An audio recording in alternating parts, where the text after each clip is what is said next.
across the UK, on DAB+, on YouTube, on your mobile, and on your side. This is Talk.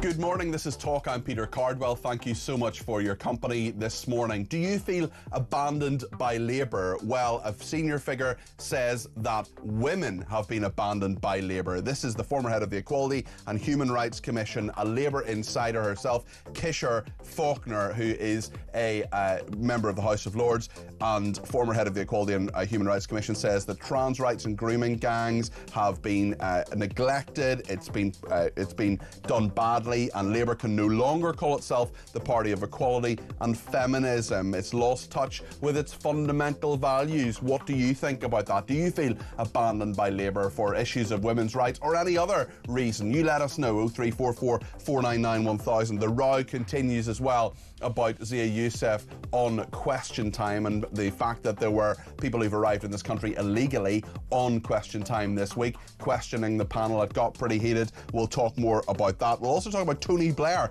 and whether he is plotting a policy overhaul to save Labour. There's so many people who think that Tony Blair was pulling the strings of Keir Starmer for so many reasons over the years. People like Jonathan Powell and Peter Mandelson at the heart of the Labour operation. What do you think of all of this? We're talking about migration as well, because there are moves to deport people to North Macedonia. And Screwfix, the DIY store, banning staff from putting up Christmas decorations on shop floors. They say you can put up Christmas decorations, just don't put them on shop floors. What an absolute pile of woke nonsense. Let me know your thoughts on all of this morning. We're here right through until 12:30. 0344 499 1000 is the number to call. You can text me 87222 with the word talk in your text. You can tweet me at talkTV. Follow me at Peter Cardwell. Send me a voice note. We'll play as many of those as we can between now and 12:30. Tech Up Dave will go through them. We'll play them out. Keep them to less than a minute. Voice notes, please. WhatsApp text messages, please. And phone calls, please, to 0344 499 1000. So much to discuss between now and 12:30. Stay with us here on Talk. Well, I'm delighted this morning that Jonathan Brash, who is the Labour MP for Hartlepool, joins me to go through the news stories. Jonathan, good morning.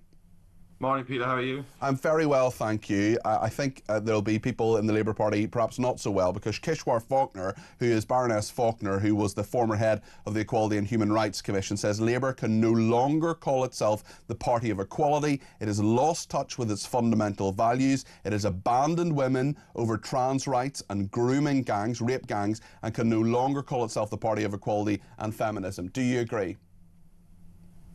Look, she cites two specific issues in the article that I read this morning. The first on the guidance around same-sex spaces. Look, my message to the government is get on with it. It needs to happen quickly. I am a supporter of same-sex spaces. I think women have a right to same-sex spaces, and we just need to get that guidance out there so that public institutions and public bodies know exactly what is expected and demanded of them. I don't know why it's taking as long as it is, and it should just happen very, very quickly. On the grooming gangs, I mean, a similar message. You know, we've committed to a national inquiry. Again, it's a case of getting on with it. But Keir Starmer, realistically, Jonathan, Keir Starmer had to be dragged kicking and screaming to that national inquiry. There were various points where well, it's true, because there were senior people in Labour who said at various points that a national inquiry was not needed because the J inquiry had happened. Well, let's just take a couple of those points. I mean, first of all, I agree that we should just simply get on with it, and that was the right thing to do, and there shouldn't have been the delay in doing so. But let's take the J inquiry. There is a really fundamental issue here. That reported years ago, and not one single recommendation was ever implemented by the previous government. And when this government, through its policing bill, actually started implementing the J inquiry report, like mandatory reporting on all public bodies, the Tories and Reform voted against it. Mandatory reporting of child abuse. We implemented it, they voted against it. So it's a much more complex picture. It is a complex picture, and you're right, Jonathan. And the fact is that the J report sat for 18 months gathering dust on the shelf of the Home Office and other parts of government under the Conservatives. There is absolutely no doubt about that. But now we're in a situation where Labour have been in government. Well, Labour have been in government for nearly a year and a half, and only 2 out of those 20 recommendations of the J report are there. There's going to be a national inquiry. They haven't found a chair yet. It's in chaos still, and we're still in a situation where young women, children are being raped here, and we know that the government needs to do far, far more about that. But here you have senior figure Kishwar Faulkner, someone who, you know, came up through the Labour Party with people like Harriet Harman, saying that you have failed and that the government is failing at the moment. That has got to hurt Keir Starmer, because this isn't someone like me attacking Keir Starmer on this. This is someone who was the head of the Equality and Human Rights Commission. She knows what she's talking about. She does know what she's talking about, and she has to be listened to very, very carefully and act. And I would urge the government to act on what she's saying, as I've already said, to get the national inquiry done. But look, I'd also say this is a government that has committed to half violence against women and girls. Is going to publish its violence against women and girls strategy shortly. Only in the budget just gone did we abolish the dehumanising, disgusting rape clause that, you know, where women had to prove they'd been raped to get financial support. By the way, and when that was mentioned in the House of Commons, opposition members jeering at the idea of abolishing that. So again, when it comes to defending women, it's a complex picture. This Labour Party is doing a good job, but it needs to get on with some of the issues that they've taken too long on so far. Well, it's not doing a good job in terms of what Kishwar Faulkner says, but listen, we'll leave it on that point. I want to talk about David Lammy, the Deputy Prime Minister, talking about Brexit. This is what he said to a podcast, the Newsagents podcast, this week. Let's play this clip. Future is inextricably linked to the European Union, and we part should, of a customs union, and we should be working deliberately over time to be closer. That's my view. Would you like to see us in a customs union or a single market? That journey of travel to me is self-evident. So the question, customs union? That is not currently Would you welcome our policy. That's not currently where we are. But should it be? But you can see countries like Turkey with a customs union seemingly benefiting and seeing growth in their economy.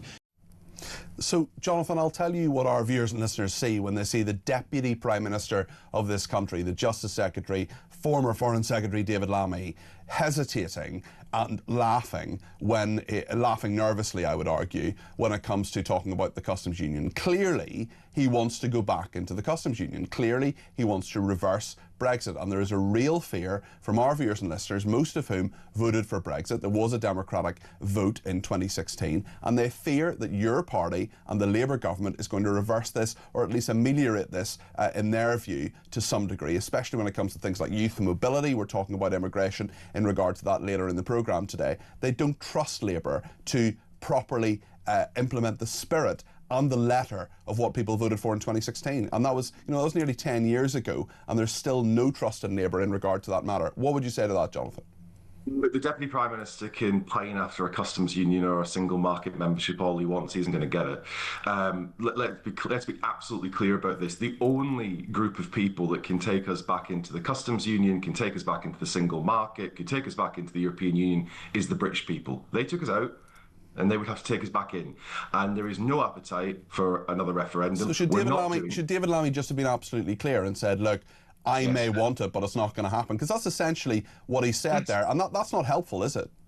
Well, I mean, look, every individual politician, I'm on here with you this morning saying things I'm sure senior members of my party probably wish I don't. But he's the Deputy Prime Minister. He's meant to stick to the lines, and he failed to do that, didn't he? Well, isn't it interesting? If you stick to the lines, you're seen as a typical politician. If you speak your mind, you're accused of not sticking to the lines. It's a bit of a hard balance sometimes. But look, yeah, but I mean, someone like you, a backbencher, and a backbencher, quite frankly, I respect, can speak your mind and say what you want. If you're Deputy Prime Minister, you're meant to be. The idea is that you say the same thing as the Prime Minister and the rest of the government is doing. I mean, it seems to me. I have a lot of sympathy for that view, Peter. It seems to me that David Lammy's gone on a solo run here.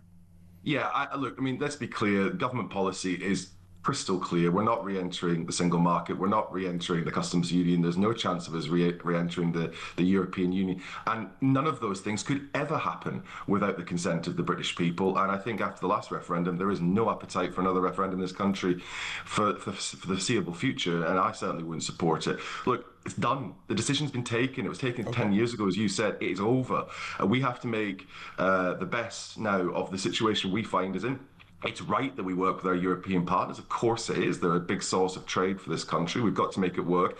Boris's Brexit deal was frankly a disaster that caused all sorts of difficulties, not least a lot of the problems that we see on our south coast, quite frankly. But that said, we've got to make the best deal of it. But as for going back in a single market customs union of the European Union, it's never going to happen. Let's talk about the immigration row, an aspect that you referenced there. Question Time on the BBC was a strange programme this week. You had, for people who are listening on the radio, you're going to hear a number of voices. You're going to hear Fiona Bruce, who is in this next clip. Fiona Bruce is, of course, the chairwoman of Question Time. Zia Youssef, you're going to hear an asylum seeker, someone who arrived in this country illegally, has been given refugee status, questioning the panel. Zach Polanski, the leader of the Green Party, was in the panel, as was Daisy Cooper, the Lib Dems. It was a very strange programme. Lots of questions being asked by our viewers and listeners as to why someone who's arrived in this country illegally was put on the BBC. Let's play this clip and get Jonathan's view on it. So the man in the white shirt, now I know you came over on a small boat. Am I right about that? Yeah. What's your response to what you're hearing? Because obviously everyone is talking about people like you. Well, let me say something first. I just want to clear that leaving the convention doesn't just affect the migrants. It would give ordinary people one less court, to protect their rights. Even for weekend checks and the government power, risk on peace settlement in Northern Ireland and damage our security cooperation. So there was quite a lot of reaction to that, including from Zia Youssef. But the fact that that question was asked is something that some of our viewers and listeners are saying, well, why was someone who arrived in this country illegally put on that programme? We're the home of free speech. I want to hear from all sides of this argument. Zia Youssef doubled down on that and was quite strongly against what that speaker was saying there. Jonathan, what do you make of this row? Having seen the reaction of Zia Youssef and Nigel Farage and others, I've seen Richard Tice tweeting this morning, I've come to the conclusion they've totally lost the plot. I mean, genuinely, I feel that they've absolutely lost the plot with this issue. Here we have, whatever you think of the individual who asked the question, I believe he has refugee status in his country now, speaking freely, speaking his mind, asking a politician a question, and they have an issue with it. Like, they're supposed to support free speech. If they can't stand up to this type of scrutiny from a refugee in a BBC audience, how on earth do they expect to stand up to the scrutiny of government? I think they've completely and totally lost the plot on this issue. It's very strange behaviour. But I mean, if you look at the polling numbers, the public completely disagree with you. Your party is at 14% in one poll this week. Reform UK at 29%. Reform UK's message on immigration is getting through, and people are responding to it, and they like it, Jonathan. I mean, look, their messaging on immigration, like that's fine. But they're complaining, they're lodging complaints with the BBC because they got asked questions by a human being. This is a bizarre thing to do. And quite frankly, I genuinely think they're trying to distract from Zia Youssef's wider performance on Question Time, where he was rude and dismissive to quite a lot of the audience when they just asked them questions. There's a great fragility here. Anytime they're asked tough questions, anytime they're asked to explain themselves, give the detail of their policies, explain how it really work, they get very uptight, they get very angry, they start throwing accusations all around the place and lodging complaints. I genuinely thought they were supposed to be free speech, but anytime the free speech is directed at criticising them, they get very angry about it. Genuinely, Reform are losing the plot when it comes to this issue of the BBC at Question Time. It's bizarre. I mean, certainly the BBC have robustly questioned them, and in some ways, the Reform would argue anyway, gone too far. And Nigel Farage argued that... How can you go too far questioning a politician about policy? You can. I've done it myself, Jonathan.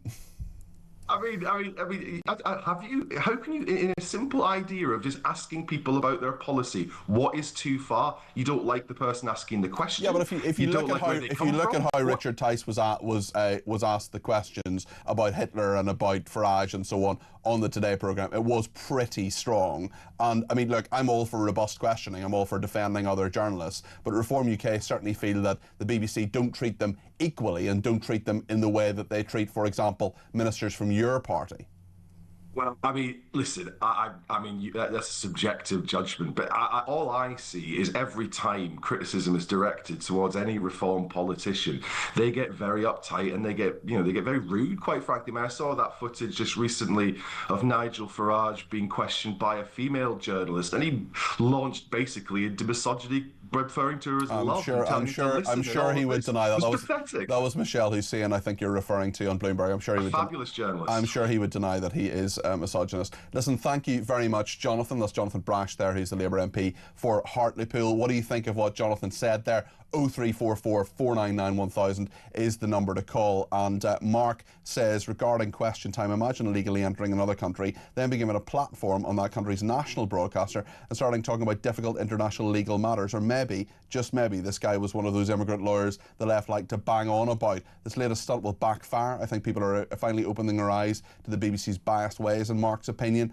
And Dawn says, I can understand the ban on Christmas decorations as screwfix. We don't want people turning Christmas into a Christian celebration, says Dawn with his tongue firmly in cheek. Thank you to the person who says, I think this is I think the Labour Party have destroyed our country. It's the worst government I've known in my 70 plus years on the planet. It breaks my heart what they've done. Total annihilation of our country. It's unforgivable. They're finished. And that is the question we're asking today. Do you feel abandoned by Labour? What's the way forward for our country? What do you think about this criticism as well from the former head of the Equality and Human Rights Commission, a sort of Labour grandee, Kishwar Faulkner, Baroness Faulkner, saying that Labour has abandoned women over rape gangs, it has abandoned women over trans rights as well. We'll get into all of this with our debate desk panellists, Andy Williams and Reba Abraham, are standing by. It's not going to be dull. Stay with us here on Talk.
I saw the hotel, and it really is right in the middle of the community. You know what's really heartbreaking, I think, for them is basically the government saying that your safety, your priorities and you'll need to come second to international treaties and international obligations. Leads into the other issues of women's single-sex spaces, full stop.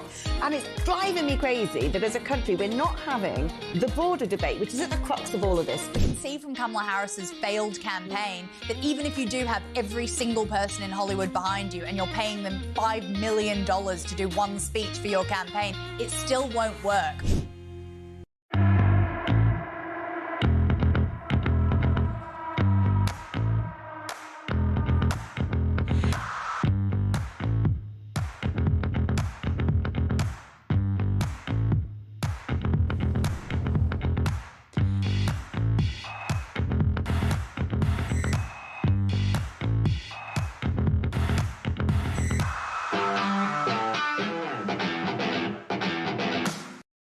Across the UK, on DAB+, on YouTube, on your mobile, and on your side.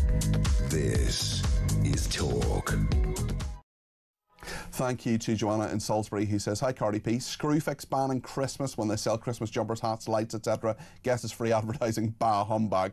Robert in London says, lovely to have you back. Jonathan Brash, Labour MP, they lie unashamedly constantly. They must think we're all as stupid as they are. Does he not look at the polls? They're living in la la land. We're sick to death of them, says Robert in London. It was interesting when he talked about Reform UK being a question. Now, certainly Reform UK often come on this programme. I'm very happy to question them. They are, generally answer the questions fairly straightforwardly. Sarah Poach and Nigel Farage have interviewed, Richard Tice and various others as well. Alex Wilson came on yesterday. We had quite a strong interview, and in fairness to Alex, who's the London Assembly member, he certainly gave as good as he got, and that's fine. And Reform UK have to be questioned because they're probably going to be the next government of this country if the polls are to be believed. Labour may not be. They're on 14% of the polls, and the question we're asking today is, do you feel abandoned by Labour? Because one of their grandees, Kishwar Faulkner, Baroness Faulkner, former head of the Equality and Human Rights Commission, says Labour can no longer call itself the party of equality.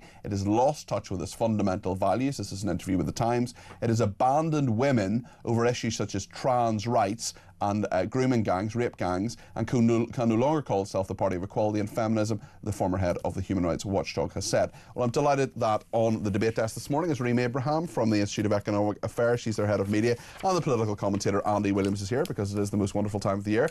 Thank you, yes, had to be said. Reem, do you feel that Labour has abandoned women and abandoned the country? What do you think?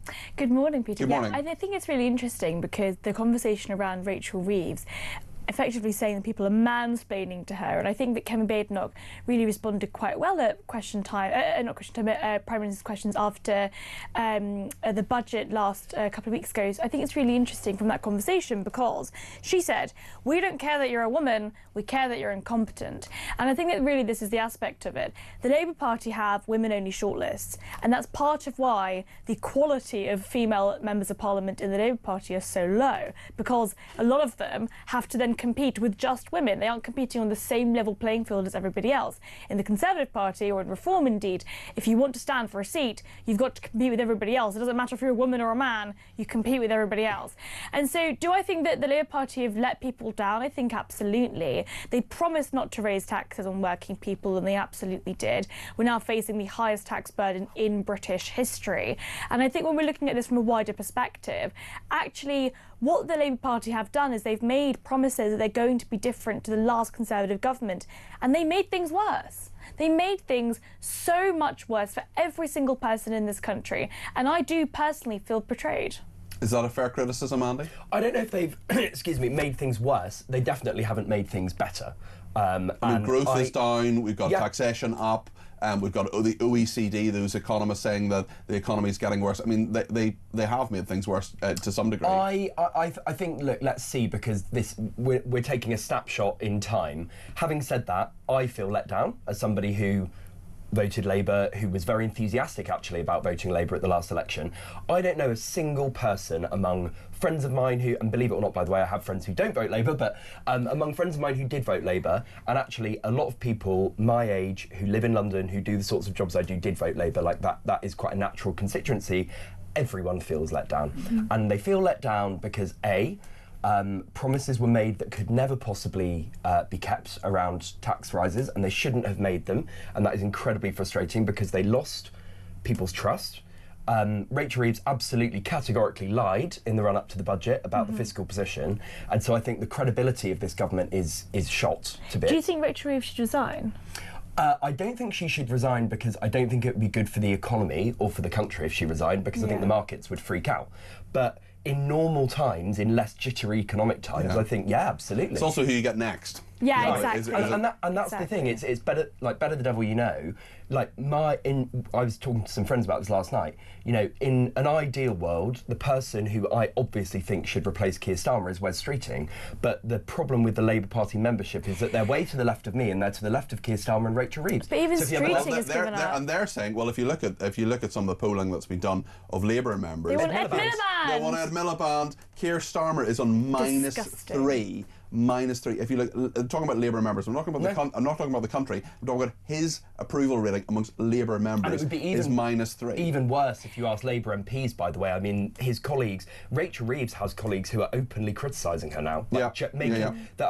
Justice Minister Alex, I forget her name. She made a joke about Rachel Reeves. No, someone else. Made a joke about her lying about her chess prowess. There are people openly joking about. Well, I've just interviewed Jonathan Brash there, and he talked about the thing we want to talk about now, which is David Lammy, and he was pretty critical of David Lammy there. He said if he wants to pine after customs union, he's happy to do so, but it's not going to be. Collective responsibility is completely broken down in government. I think it's basically an effect of Boris Johnson, because pre-Boris Johnson, before he was in number 10, collective responsibility, I think, was generally speaking intact. If you were a minister... Well, under Theresa May? Yeah, well... Really? Yeah, but they resigned, sure? Right? Yeah, ministers resigned if they criticised... beef against Theresa May. Ironically, the last time collective responsibility was really strong was during the coalition. Probably, Which is actually when people thought that would never last. But no, that's probably true. Well, it's interesting because we sort of have this convention where if you are a minister, if you're a serving minister, and you want to criticise the government openly, you must resign. You have to. You cannot publicly criticise the government or go against or disagree even on a policy position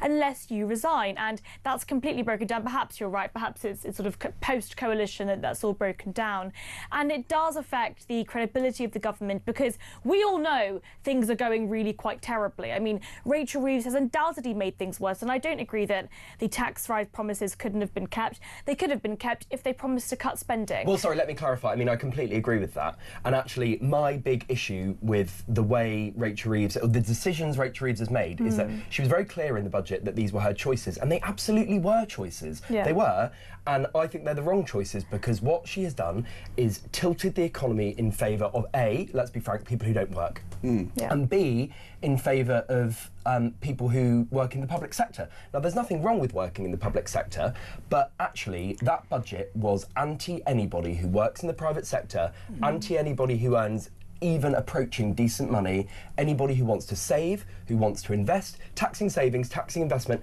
taxing pensions. I mean, it's insane. It's total madness. But also, as the size of the state continues to grow, which it is, right, public spending as a proportion of GDP is now at about 45%. Yeah. So almost half of the economy is now the government.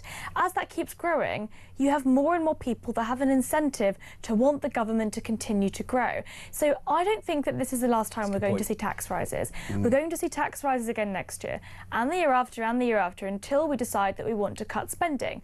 But nobody has the political willpower to do it. What this means, by the way, is slashing the welfare state, and it also means abolishing the triple lock on pensions. 100%. And those things are extremely unpopular. There are a lot of pensioners who watch and listen to this show who are going to be really angry with the fact that you've said that you want to abolish the triple lock. I know. That is something that is a big... Why do you believe it's a necessity? A, because we... excuse me. Because we have an ageing population, so that bill is just going to go up and up and up and up and up. B, as does the cost of living for pensioners. Yeah, but the problem with the triple lock is that by definition, so the state pension goes up every year by 2.5% inflation or real wages, whichever's highest, which means that in April, at this budget, it's going up by more than inflation. Yeah. And pensioners don't need an above 4.8%. Pensioners don't need an above inflation. I mean, there are many pensioners who would disagree with that. Inflation. There are many people who would disagree with the fact that they actually are due some rise here because of the huge rise in the cost of living. So can I just say, the state pension is... They can't go to work and earn money like the three of us. If it was purely linked to inflation, then you'd keep pace with costs. Yeah. Well, in theory, but food inflation is a lot higher than normal inflation. I would say the state pension is really a pittance. I mean, it's about £150 a week we're talking about. It really is not very much at all. So I actually think for pensioners that only have the state pension, those that don't have a private pension, don't have asset wealth, about 25% of pensioners are millionaires, and that includes the assets of their homes. Yes. So what we should do is say, actually, if you only have if you're completely reliant on the state pension, you should get more. £150 a week is nothing. I want those pensioners to get more money. So would you then abolish the state pension for people who have a private pension? Yes. Well, I would. And then what? Then we don't pay national insurance, or what? Well, national insurance is effectively just another income tax, right? The idea that you pay national insurance and it stays in a pot. But do you then bring taxes down to say, well, you're not actually contributing to your pension? I mean, what do you? I would say, do you have tax relief? What are you doing? I would say we should means test the state pension. In Australia, they do that. The idea that the state pension is something everybody is owed is simply untrue. In a lot of other countries, including Australia, there'll be a lot of people who will have paid into that. Hold on, Maureen. But we all pay taxes. Hold on. Yes, we do. But there'll be a lot of people who were given the social contract will have paid into that. And they were lied If you say to politicians lied. Shock. Okay. If you say to 18-year-olds right now, we're not going to give you a state pension when you're 67, 68 or 79 or whatever the time is that they'll be able to retire. If you say to 18-year-olds now, that's fine. But how can you say to someone who's 55 now, well, actually, you've got a private pension, so we're not going to give you a state pension? Because if you're a millionaire, taxpayers should not be forced to foot the bill for the highest tax burden in British history to pay for millionaires. All right, but most absolutely not. Another way to I mean, I totally agree with everything Reem has said. Okay, I'm not sure I do. Another way to look at it is, why should young-ish working people be handing over hundreds of pounds a year, in some cases, and I appreciate this is not in every case, to millionaires? Why should I or Reem or you go to a cash point, withdraw 550 quid, which is going to be the increase in April, and we're far from millionaires, and give it to a millionaire? Now, I know that not all pensioners are wealthy. They're absolutely not, but some of them are. A quarter of them are. A quarter of them are. Look, Lord Alan Sugar. Should Lord Alan Sugar be getting taxpayer-funded benefits? No. That's what we're talking about here. I want every pensioner in this country that is completely reliant on the state to have more money, more than the triple lock, more than what the 4.8% increase that they're going now.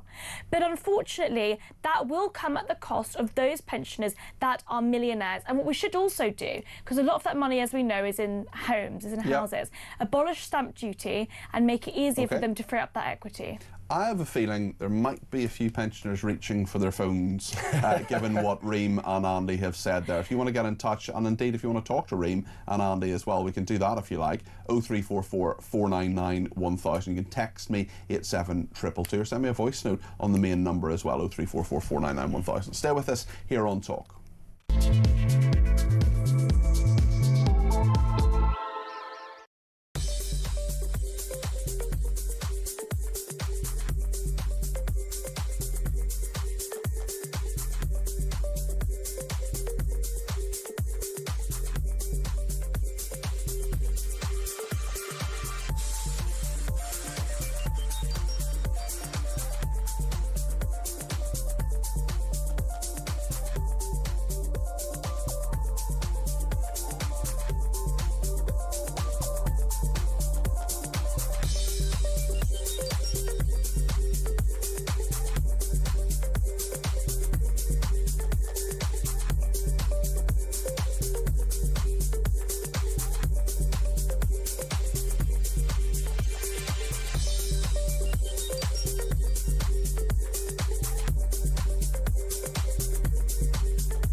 across the UK.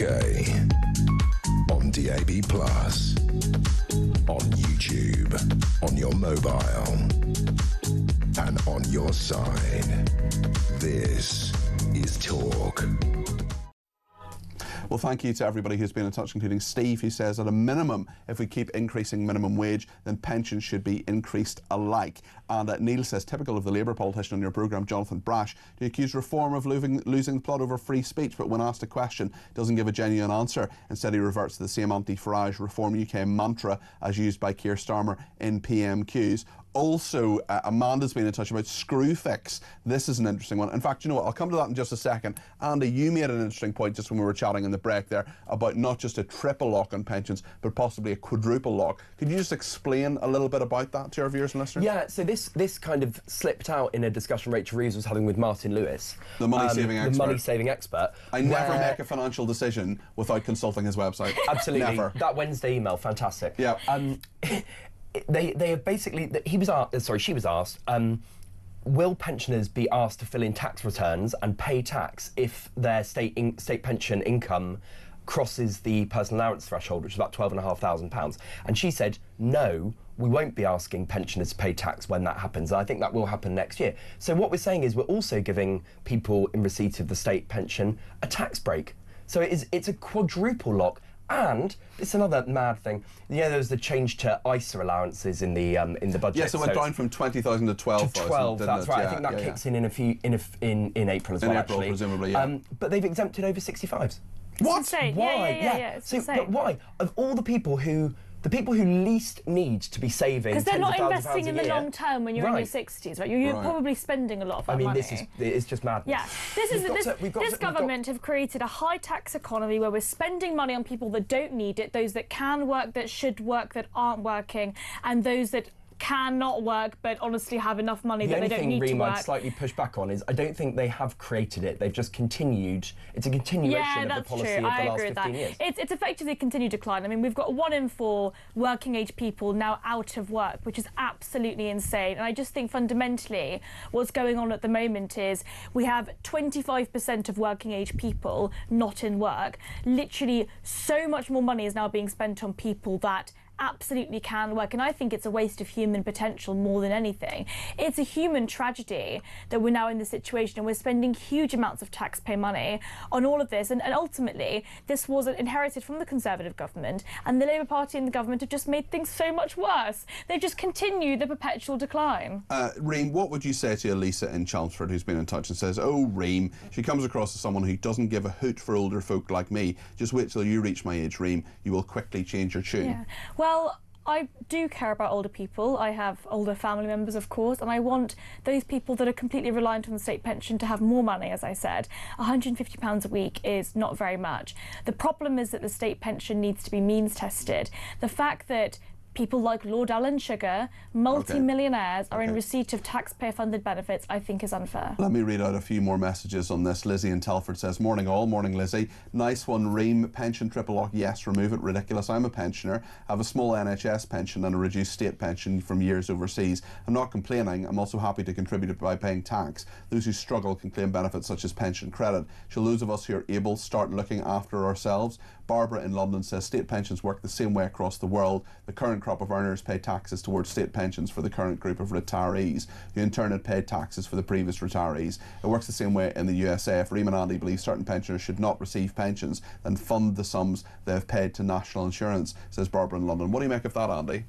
I just don't think this is about generational fairness. It's not about punishing older people. By the way, people who are in receipt of the state pension now, economically, are the luckiest generation who have ever lived. They have ridden a wave of largely low interest rates, of unbelievably rocketing house prices, of broadly good economic times until about 15 years ago. They've been very fortunate. And I know that that doesn't apply to everybody. And I know that there'll be people listening to this who are hard up. But it's the same principle as the winter fuel allowance. You know, politically, that was a disaster for Labour. It was terribly communicated. It was announced in the wrong way. Yeah. But I said at the time that I maintain it was the right policy. It was the right policy. We should not be. Why are we agreeing so much? That's even more egregious, because that is a £300 a year handout to everybody, not means. You know, a lot of pensioners use their winter fuel payments to buy a bottle of whiskey at Christmas. Listen, some of them do. do, and some of them absolutely need that money. So let's just not be too down on pensioners. Peter in York says, regarding the state pensioner, where is the cut-off if you're wealthy? Pete in Lincolnshire says, what a pair of idiots your panel are. Most pensioners rely heavily on a pension that they have paid into all their working life. If someone had been sensible and saved extra and not blown all their income on their way to retirement, why should they get less state pension than the reckless who haven't bothered? Andy, maybe you want to answer that point. That's a good argument, but and people do have to take personal responsibility, but that's not an argument for us to write blank. The problem is, if you look across our tax system at the moment, like I said, it's not just about old people, it's about young people who aren't going into work as well. We are at a stage where we're writing blank cheques that we can't afford to cash. Sorry, just if you're a millionaire, you shouldn't get taxpayer-funded benefits. It is really as simple as Ray that. in Liverpool Ream says, every time you appear on Talk, you attack pensioners. I'm not wealthy, I have a private pension. I also receive a state pension because I damn well paid into it for nearly 50 years. I also pay tax. I'm sick of young people whinging about pensions. You'll be old one day. Right, there are far more pensioners now than there were when we implemented the state pension. That's not their fault. The idea... It's not their fault, it's politicians' fault, it's the government's fault, but we've got to deal with the reality we currently have. Why is population increase politicians' fault? Well, effectively what the government have done is they've taken the current benefit system and turned it into a situation where we are spending more and more. So one of the other messages that you read out, Peter, said that it's always been the case, the old get old and the young pay for them, and then when they get old, the next young pay for them, right? It's a cycle. Unfortunately, the numbers are not working out at the moment. We currently have an ageing population, so there are more pensioners now than there ever have been since we've implemented the state pension. It is right that we change the policy now. We cannot be in a situation where we have very, very poor working people across this country that are paying the highest taxes in British history in order to give benefits to millionaires. This is absolutely insane. The current situation is so unfair. And by the way, anybody that is serious about tax rises and saying, you know what, I don't want tax rises, the tax burden's too high, anybody that is serious about lowering the tax burden would agree with me that we should abolish triple lock. Slight note of disagreement, actually. I think the contributory principle is important. You know, the argument that if you've paid in all your life and there's been a social contract which says you're paying in now so that at the back end you'll reap the benefits. I think that's important, and I think that needs thinking about. I think that's a very good point, actually. We're going to talk more about this and about other stories in just a second here on Talk.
I have confidence in the Conservatives, and I have confidence in the energy and combativeness of Kemi. But the public don't seem to agree with you. Let's see. Now, Royal soap opera meets the Epstein files. Prince Andrew's ties to Epstein already represent one of the monarchy's greatest reputational meltdowns. This 10-page birthday letter you wrote to Jeffrey Epstein makes a pretty cringeworthy reading. I find them very embarrassing to see. First convicted, first indicted, you continued a business and personal friendship. It was not a business Not a business relationship.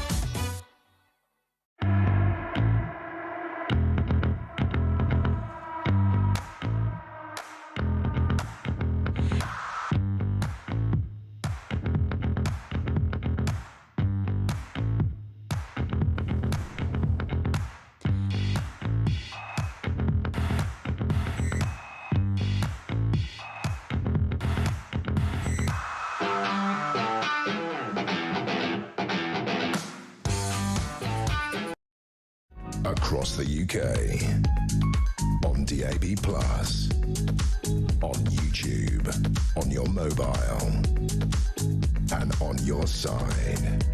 This is Talk. Now then, lots of people getting in touch about this. Clive Marshall in Longfield in Kent says pensions are not benefits, they're entitlements that have been paid for in advance. Tony in Bournemouth, the basic pension is about £240 a week if you've got full contributions, plus free prescriptions, free bus pass, winter heating allowance if you qualify. I'm 76, I'm a retired manual worker. I am not complaining, says Tony. Teresa says, just listening to Reem Abraham say that some pensioners will buy whiskey with their winter fuel allowance. Well, a couple of years ago, they gave young people benefits to cost of living payments. I know someone who was the first one. She bought a dog. The second one, she bought a PlayStation. And she has children. What does that tell you? Yeah, no, it's terrible. I agree. I mean, that is also terrible. But we can't. But two wrongs don't make a right. Surely you, as a libertarian, would say if you receive money, you can't police what people spend it on. Oh, totally. But that's why you don't have all of these different benefits that you spend willy-nilly. What you say is, if you are under a certain level, if you are completely hard done by, you will get one benefit. Part of the problem of the current situation with working age benefits is there are so many different things you can get. You can get a housing benefit, personal independence payments for anxiety and depression. You can go and get so many different things. If only we'd listened to Ian Duggan-Smith. And like I say, and I've often said, almost every single problem that we have in this country can be traced back to two people. One is Tony Blair, the other is George Osborne. George Osborne screwed around with universal credit. If it had been implemented properly, we would not be in the situation we're in today. George Osborne, it's your fault. Paula is in Herefordshire and has given me a ring on 0344 499 1000. Paula, you're on with me and with Andy and Reem. What would you like to say this morning? Hello. I want to take issue with Andy Williams saying that we all had low interest rates. I can tell you my interest rate on my mortgage was 17.5%. Andy, did you want to respond to that? Paula, stay where you are, and we'll bring you back in a second. Go ahead. That is a fair point. In the, I mean, one of the Black Wednesday went up to what, 15%? Yeah. No, I know, and my parents had their first mortgage around that time, and I remember it being I don't remember it, but I know that it was an incredibly stressful time. Like interest rates rocketed overnight, negative equity for a lot of people. Yeah, and the same in the people talk about Thatcher's economic miracle, but actually interest rates were really high for much of the Thatcher, so I totally accept that. I was thinking more in the kind of post-97 Blair era, we did have a really, really extended period of... We had about 15 to 20 years of low interest rates. Paula, do you think what Andy said there is fair, and what do you think of this argument more generally, Paula? Are you a pensioner? I am a pensioner. I'm 70 next year. I've worked since I was 17. I got married at 16, and I am still working. And how long do you think you will keep working, Paula? All of us, even if you're on just a normal little state pension, have to pay at least £2,000 council tax a year. Yeah. Paula, stay where you are a second. I want to get a view from Reem and then I'll come back to you. That's true. I mean, taxation is theft. I believe that the tax burden is far too high, and I agree with you, Paula. It's a disgrace that you have to pay so much in tax, especially locally, when a lot of that money is being wasted. But you know what? A lot of the money to council tax goes towards adult social care. I know. Okay. I had my mother-in-law who was 100. I know what she got. Adult social care, yeah. Okay. Yes, I know. I'm quite aware of what it goes to. I'm quite aware that we all have to pay our way. And every year, when we used to have the new pension rate, when I was like 25, I used to work out my basic level of expenditure to make sure that it was within the state pension level, so that I knew that I could always manage on the basic state pension level. I never expected it to pay for holidays. In fact, we never had holidays, really. I haven't ever had a passport. I've only ever paid locally for things. So I really feel a bit knocked when I get told that I'm a waste of space when I've done everything I damn well can. No one said you're a waste of space, Paula. Your generation built this country. Hold on a second. One at a time. Paula, stay where you are. Reem, then Paula. I just want to say, I think that often when we're talking about policy and talking about the state pension... But it affects real people like pensioners, Paula. But this is the thing, right? Nobody said you're a waste of space, Paula. You're making that up completely. Nobody said that. One at a time. Don't get angry. One at a time. Go ahead. Nobody said that you're a waste of space. But if she feels that by what you're saying... What we have said is that if you are a millionaire, we should not have to pay for you. Well, Paula's not a millionaire. Yes. So, right. Okay, hold on. So you won't be affected by these changes. I do wonder how many millionaires actually claim the pension. 25%. Well, in that case, they can pay more tax on the other income they've got. Okay. Paula, thank you very much indeed. You're absolutely not a waste of space, and there are many people of your generation and older who are the backbone of this country that have contributed a huge amount. Dave is in London and has given me a ring on 03444991000. Dave, you're very welcome to the programme. What would you like to say? Hi, Peter. Yeah, I was actually going to phone in and congratulate Andy Williams for starting to shift his opinion a bit. It's nice to hear because I normally can't listen to him when he's on. So well done, Andy. Anyway, Reem. It's a backhanded compliment if ever there was one. This is more about Reem. Hi. Reem, do you have a pension right now? Me right now, I do have not a state pension, a private pension. Yes, I pay into. Okay, great. So you are saying that you do not want a state pension when you retire? I'll never get it anyway because it's unsustainable. It'll be abolished before I become a pensioner. No one said that. So if they don't abolish it, you're saying that you have a pension and you personally can live off your pension without the state pension. Is that what you're saying? If I'm a millionaire when I turn state pension age, then yes, absolutely, I should not get the state pension. Dave, I think it's hold on 1 second, Dave. I think it is a reasonable assumption. Do you mind me asking how old you are? 23. 23. I think it is a reasonable assumption for a 23-year-old in this country to not expect to get a state pension by the time the state pension kicks in. Do you not think that's reasonable, Dave, given the way things are going? That's not my point, because we're just going hypotheticals. I want to test Reem, if you'll let me do it. Go ahead. Go on, test me. Right. So, first of all, what is a millionaire, Reem? Because you keep jumping around going Alan Sugar. Alan Sugar is not your typical millionaire. So please tell me, what is a millionaire? Do you mean someone with $1 million in assets? I mean somebody that has, whether it be in assets or in cash, £1 million. Okay, so let me put this to you. Do you have a house? I don't own a home, no. I'm 23. Nobody can afford a home at my age. Okay, let's assume you get one when you're 40 and you're still living in London. You're not going to get a house for less than 500 grand, right? That's probably true, yes. Okay, so you've now got your house for 500 grand. So what you're saying is, if you've got other assets, let's say you've got 500 grand in a pension, which I can tell you now is quite a difficult thing for you to develop. Let's say you manage to do it. You're now a millionaire when you get to 67 with a 500 grand house and a 500 grand pension. That's what you see as a millionaire, correct? Yes, and I shouldn't have to take on the state pension, yes. What if you had a huge mortgage? Okay. Hold on. Most pensions are mortgage-free. Hold on. Dave, one more question for Reem, if you would. So, Reem, if you've got a 500 grand pension, do you know how much you can take out of that pension per year to live off? I have no idea. Do tell me. Okay, it's 4%.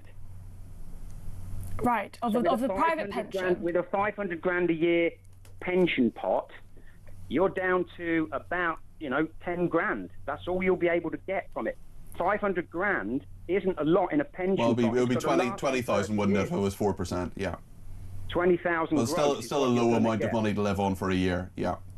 So you're going to have to live on 20,000 before tax, because you're then going to get taxed on it. Yeah. Well, perhaps we shouldn't tax pensions, right? But this is the point. Oh, well, hang on. The question is, Dave, Dave, hold I on. understand your line of questioning. What you're saying is that many millionaires are not actually able to take out some of that money. But if I was living in a nice £500,000 house in London, perhaps when my children, if I have children, hopefully move out by the time I'm a pensioner, I would then be able to sell that home and I would abolish stamp duty so it wouldn't cost me very much. And then I would be able to downsize and free up some of that liquidity. That is the point. Pensioners that have £1 million homes should be able to sell it. And I'm sorry, the whole point about it's your home, you shouldn't force them to sell it. No one's forcing anybody to sell anything. But if you're a millionaire, taxpayers should not be forced to pay for you. Final point from Dave, and then we've got to move on. Final point, Dave. Reem, if you had a 500 grand house right now, where are you going to downsize to? It won't be in London. What you can do, go and live in Cornwall or something. Like, that sounds lovely. You won't get a. Cornwall's probably more expensive. Okay. Yeah. Okay. Listen, thanks, Dave. Appreciate you joining us today. Lots of people getting in touch. Dan and Kent says, Reem, maybe the 25% of millionaires who claim the state pension should give it a charity. Pete says, just because she won't get a state pension when she gets old, she wants to deny people today. What a nasty individual she's coming across as, Reem. People love to bring in emotions, and I do understand why, because it's a very emotionally charged topic. But I feel pretty emotional about the fact that my generation are paying the highest taxes in British history in order to fund millionaires. That I am angry about. Andy, you've done sort of nothing for about the last 5 minutes.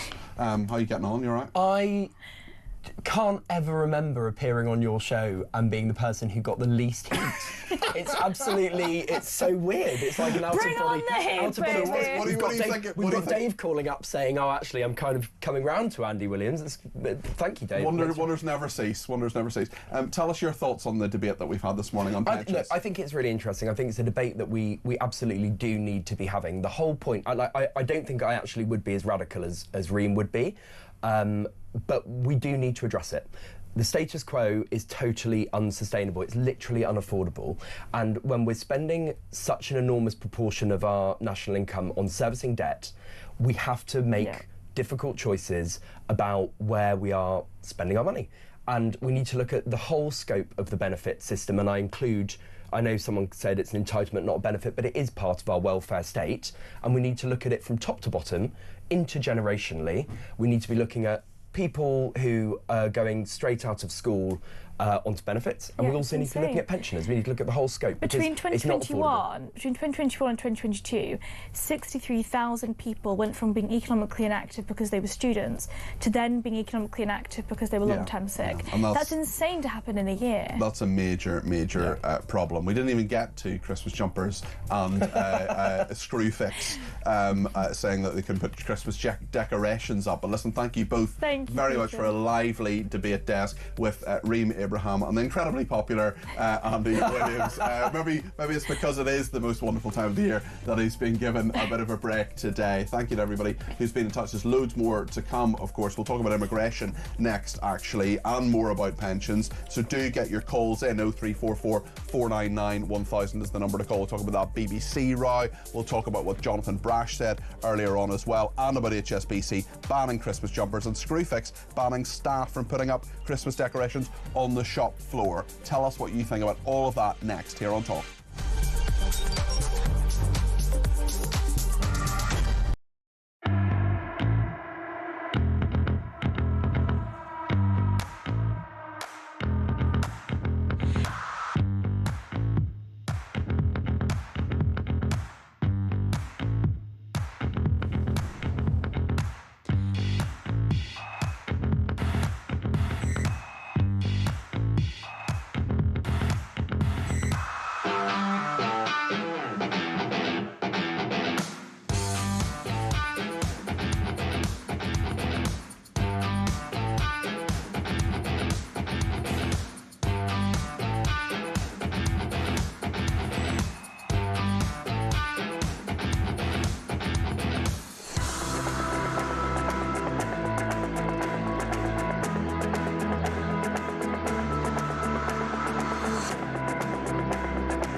Across the UK.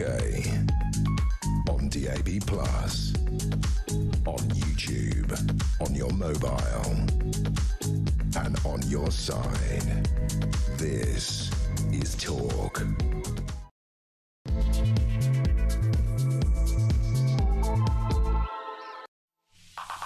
Good morning, it's just gone 11 o'clock. This is Talk. I'm Peter Cardwell. If you've been with us for the last hour, you'll know we've had a very lively debate, both with Jonathan Brash, the Labour MP, lots of people wanting to comment on that, and with Reem Abraham and Andy Williams, and quite a number of our viewers and listeners as well on pensions. If you want to contribute to that debate, Reem and Andy have headed off, but I will happily talk to you. 0344 499 1000. We're talking about the immigration question time row as well. Shoaib Khan, the human rights and immigration barrister, will be with me in a second, and also a plan to send failed asylum seekers to North Macedonia. This is to reduce channel crossings, the Balkan country entering formal talks with the UK. We know there's been a deal with Albania, and other ideas are around on this as well. The Rwanda plan, of course, never got off the ground, quite literally. Those flights did not leave. Lots to talk about on that. We'll talk as well about the fact that Screwfix, the DIY retailer, has banned staff from putting up Christmas decorations on the shop floor, sparking fury from workers, and HSBC, the bank, banning Christmas jumpers over fears they could trigger customers. Really? Seriously? Also, the Labour Party abandoning women and feminism, saying one of its grandees. We'll talk to Marilyn Hawes about that and the implications for the rape gangs inquiry. Loads to discuss. 0344 499 1000 is the number to call. You can text me 87222 with the word talk in your text. You can tweet me at talkTV. Follow me at Peter Cardwell. You can send me a voice note. We'll have some of those coming up in just a minute or two. You can send me a WhatsApp text message or give me a ring, all on the main number 0344 499 1000. So much to discuss between now and 12:30 here on Talk. Anne has a very good message about Screwfix. I think this might be my favourite message of the day, mainly because it involves a pun. Anne says maybe Screwfix should change their name to Scroogefix. Like it. Thank you to another person who says, what does Reem Abraham think about her taxes being spent on illegal immigrants that she can afford a house in the north? But I expect that would be abhorrent to her. You cannot live in London and bemoan the fact you can't afford a house. I'd like to know what her parents think of her ideas. Well, listen, Reem can speak for herself and has very convincingly over the past half an hour or so. If you disagree with her, that's okay. There are many questions that we'll continue to ask about all this and on the immigration matter as well, because there's a huge controversy about what was broadcast on BBC Question Time on Thursday night. This was Zia Youssef, the head of policy for Reform UK, who was questioned by an asylum seeker, someone who's given refugee status but who arrived in this country illegally. Let's just get a flavour of that programme and then speak to Shoaib Khan, who's a human rights and immigration barrister. Let's see what happened on Question Time on Thursday night on the BBC. So the man in the white shirt, now I know you came over on a small boat. Am I right about that? Yeah. What's your response to what you're hearing? Because obviously everyone is talking about people like you. Well, let me say something first. I just want to clear that leaving the convention doesn't just affect the migrants. It would give ordinary people one less court to protect their rights. Even for weekend checks, and the government power risk on peace settlement in Northern Ireland and damage our security cooperation. Do you think this is I'll happily answer that question. My parents came here legally. They did not come here illegally. And look, there's a clear dividing line in British politics. If you're watching this at home and you want to vote for a party that will prioritise the interests of foreign nationals who came here illegally, or do you want to vote for a party that are going to prioritise British citizens who work hard, set their alarm clocks in the evening before going to bed and toil to pay tax money? Well, that was what happened on Question Time the other day. Zia Youssef, the policy chief of Reform UK, responding to that man who is an asylum seeker. He's got refugee status and he arrived in this country illegally. Let's speak to Shoaib Khan, who's a human rights and immigration barrister, not just about this, but also about the fact that North Macedonia has entered formal talks with the UK about hosting a return hub for rejected asylum seekers under a scheme to deter small boat crossings. It's one of two Balkan states said to be interested in this scheme. The UK expected to pay them for each migrant they accept. Shoaib, thank you for joining me this morning here on Talk. The Labour Party and the Labour government has done an awful lot to change asylum rules, or say it's going to change asylum rules through legislation that will go through in the last couple of months. Where are we with this, actually, and how much can they really do within the context of still being in the European Convention on Human Rights? That's something which Zia Youssef of Reform UK, who we heard from, wants to withdraw from. Yeah, good morning. Morning. I'm not sure so much about the relevance of the European Convention on Human Rights. Obviously, we can talk about that, but generally, where are we? I'm not sure where, particularly far. I don't think we're anywhere really. I mean, obviously, let's see in terms of even the policies, the proposals that the Labour government has brought forward, how many of those actually become law. But even if they do, I don't know how much of a difference is that going to make. Some of the things, they are just gimmicks. Some of the things, mostly it's been about delaying indefinite leave to remain. So if you enter illegally, or if you're claiming benefits, or if generally, you've not been behaving well while you're in the UK, the time that it takes you to earn settlement or settled status, permanent residence in the UK, will be longer. So, but I'm not sure. I mean, how many sort of, small crosses is that going to discourage? Are people really thinking, I agree with you, and I'm not sure the answer is many. I also wonder, given what Labour is proposing, how many people after 17 and a half years in this country, how many people are they going to turn around to after 17 and a half years and say, right, we're actually going to deport you. You're here now, you've maybe married someone from this country or in a relationship, you've got some kids here. We're going to deport all of you to your home country because things have changed there. I just wonder, and I'm interested from your perspective as a human rights and immigration barrister, how much work you think is going to dry up for you because of what Labour has done, because I don't think it's going to be a huge amount. No, I mean, I don't think the work's going to. Why would the work dry up if anything? It's more work, isn't it? Because, generally if someone comes after 5 years, 10 years, they're granted ILR. If they're going to make 15 or 20 years, that's, every 2.5 years they make that application. But more importantly, it's more work for the Home Office. Already the Home Office absolutely deluged with, flooded with claims, huge backlogs, have no idea how to cope with it. People waiting years and years. And now what we're doing, and those are people who make a claim and then they get their refugee status for 5 years. After 5 years, they apply for ILR, and that's it. One case finished. ILR, now of course, indefinitely for remain. I wonder, Shoaib, if we could talk a little bit about this Balkan plan, because we do know that things have changed to some degree with the agreement that has been had with Albania. We do know that is some positive progress in regard to stopping illegal people entering this country, but failed asylum seekers could be deported to North Macedonia. I wonder how different you think this is from your perspective to the Rwanda plan. Is this just North Macedonia simply being a Rwanda plan or a version of that plan?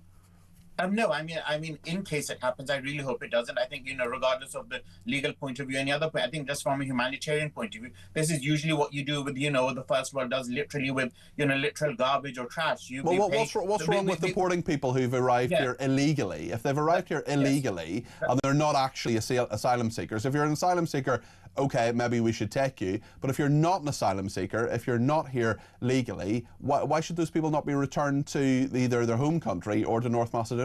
Yeah, no, that's what I'm coming to. So basically, but like, the First World usually does that, like I said, literally with trash or waste. We pay third world countries to take it, and that's how we're treating people. So I think that's, just abhorrent from a humanitarian point of view. That's not how you treat people. That's not how you treat humans. Why is it not humanitarian? Hold on, Shoaib. I want to let you have your say, Shoaib, but I want to ask you, why is it not a humanitarian thing to send someone to... What's wrong with North Macedonia? Why is it not humanitarian? It doesn't matter where it is. I mean, you might be sending them to Switzerland, but I still think that's wrong. The point is, if those people have... Why should they be in this country if they're not here? If you've done an assessment and you've realised that this person is a failed asylum seeker, why should they not be deported? Yeah, if their country is safe and you have some sort of agreement you can send them back, then send them back home. But the point is, you can't send them to elsewhere just because the country's poor, they need the money. So all the people we send them there. And also these people, they might have been in the UK, like you were saying previously, for many years. So how do you realistically disincentivize people from coming across in small boats then, if you're not going to deport them and you're not going to give them to somewhere like North Macedonia, which I've never been to North Macedonia, but I know it's a reasonable place to live. Yeah, exactly. So, I mean, again, I'm not sure what especially when they were selling us a Rwanda plan, they're saying, oh, it's basically paradise on earth. So, I mean, if it is, I don't see how is that a disincentive. That's like So I just don't understand what they're saying. I mean, obviously it turned out to be much worse, and that's when the Rwandans also realized the great mistake they had made. The scrutiny they had to go through once, this plan was going through. But obviously, I mean, one thing generally, this is very different from the Rwanda plan. That was about anyone who comes illegally without considering who you are, where you came from, automatically will be sent to Rwanda, and then you will stay in Rwanda forever. That's very different from saying failed asylum seekers will be sent. But I still think we need to take responsibility. These are people who came here seeking refuge here, and we can't just pay someone else to do what we don't want to do.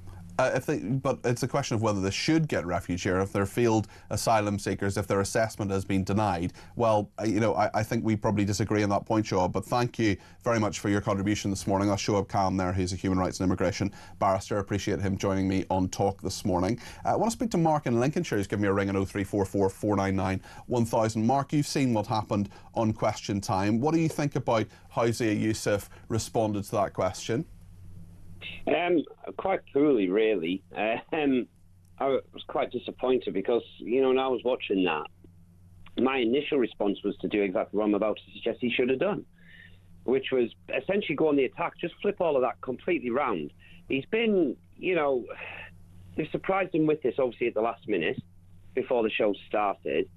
But what he should have basically been doing, as soon as these asylum seekers were speaking, was essentially pointing out the fact they're asylum seekers, they haven't got the right to vote. So what does any of this have to do with them? And, and then essentially, as I say, just go on the attack with them. Just basically suggest to them, do you think it's right that, in what world do you feel that you have the right to tell the British people what their immigration policy should or should not be? Do you think, what gives you the right? What makes you think you've got the right to travel halfway across the world? Pass through loads and loads of safe countries. Do those people have a right? Do those people have a right to be in Question Time? Do you think? No, absolutely not. It's a political debate show, Peter. At the end of the day, and as far as I'm concerned, they're part of the debate, though. They're definitely part of the debate, though. I mean, what happens to those people is a major part of the debate in this country. Shouldn't we hear from them, Mark? No, it's got nothing to do with them. It's got a lot to do with them. It's got to do with their life. No, it hasn't. It's got to do with their life, whether they stay in this country, Mark, whether they stay in this country or whether they don't. Shouldn't we hear their perspectives? No. Honestly, Peter, I don't think we should.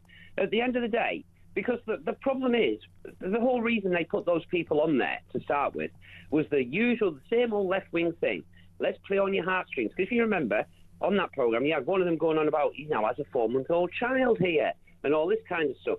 It's to play on this suicidal empathy yet again. Oh, look, these are the real people at the hard end of immigration policy. So what? You have to detach. At the end of the day, you have to detach yourself from this, because the only way you can come up with an immigration policy that's going to work is to do that. Because if all you're going to do is become emotional all the time, which is what that's how they've got away with this for so long in the first place, by triggering people's emotions, to getting them to agree to and do, go along with things that they don't necessarily want to do. Okay. Which is this whole point. That's why they had those guys on there in the first place, Peter. Okay. It doesn't make it right, does it? Because at the end of the day, as I say, none of these people have got the right to come halfway across the world for whatever reason. Because at the end of the day, and I've said this many times in the past, Peter, as you look back at this country, life wasn't great for the vast majority of people in this country a couple of 100 years ago, 300 years ago. But we did something about that. But apparently these people are so incapable of doing that we must have them all here. Some would argue that moving to another country is what they're doing about it, and that they want to move for a better. I mean, we all want a better life, but surely getting up off your backside and going to another country, some would argue, is actually part of that bettering process, or an attempt anyway. You can see why people want to come to the UK, can't you? Did we ever do that, Peter, in this country? Did we? Some people did. Very few. Okay, all right. Very few people did. I mean, if you're talking about Australia, a large portion of them were obviously prisoners, given an option, to go there and settle that land. The American one were actually religious extremists. They just wanted to get away from what they saw as, religious persecution, yeah. Yeah, it's a really interesting one. And Mark, listen, thank you. I appreciate that. I appreciate your points this morning. Lots of people getting in touch. Leslie says about Shoaib Khan there, says, I've just proved this Macedonia plan won't work as soon as lawyers like him represent the migrants. And this is always the question I want to ask to these immigration lawyers who very kindly, speak to us on this programme. Dr. Chelvin as well is one who speaks to me in this programme, who I, fundamentally disagree with on many, many aspects, but I'm always interested to hear from them. Do you think you're going to get less work as a result of these changes to the law? Is this going to sort out the system so there won't be legal challenge? That's always the question that I'm interested in, and the answer is usually no. Reem has certainly caused a lot of controversy. Rob says Reem at 23, she would have paid virtually nothing to the state. She would have received everything from the state. She has no right to condemn any pensioner unless she condemns herself first. Pensioners are not spongers. She is, and I doubt she has ever done a job that provides any real contribution to this country's wealth. Betty says, imagine how quick all of this would change if no public money for all these lawyers and cases. In fact, only funding was to remove and deport. Interesting one on Screwfix as well. From someone who says, great show, I know you probably won't read this out. Well, I'm about to. I love when people say that. It's like, why do you think we wouldn't read it out? This is actually a brilliant message, and I really, really it struck a chord with me.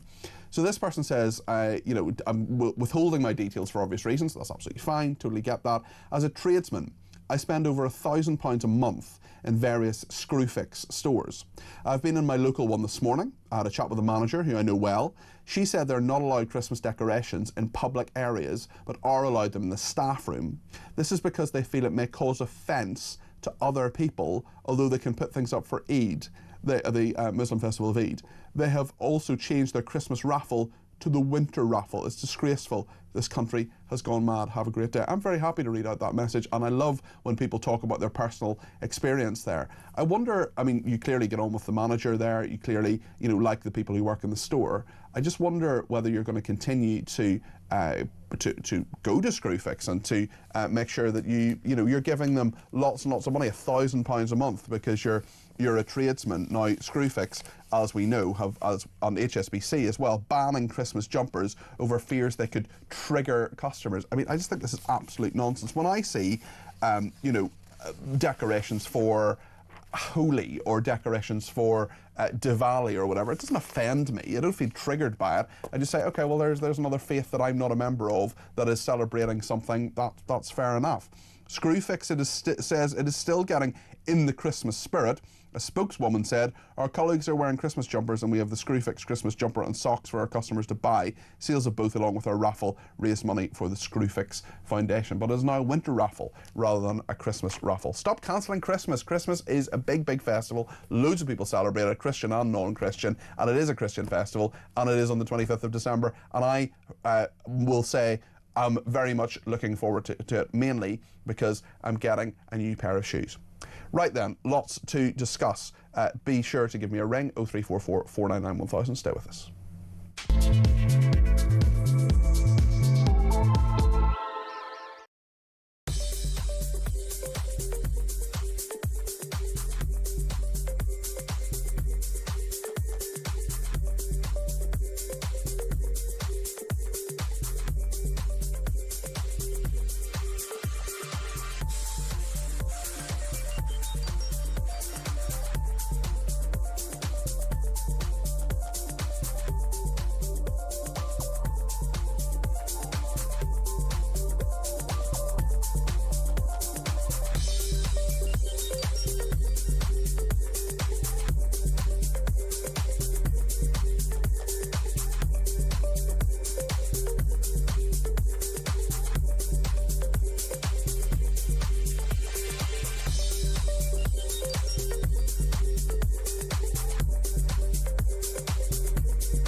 the Talk app. You can watch, catch up and listen to all your favourite shows and podcasts anytime, anywhere, all on the Talk app. Watching and listening to Talk just got easier. There's now only one place for the home of common sense.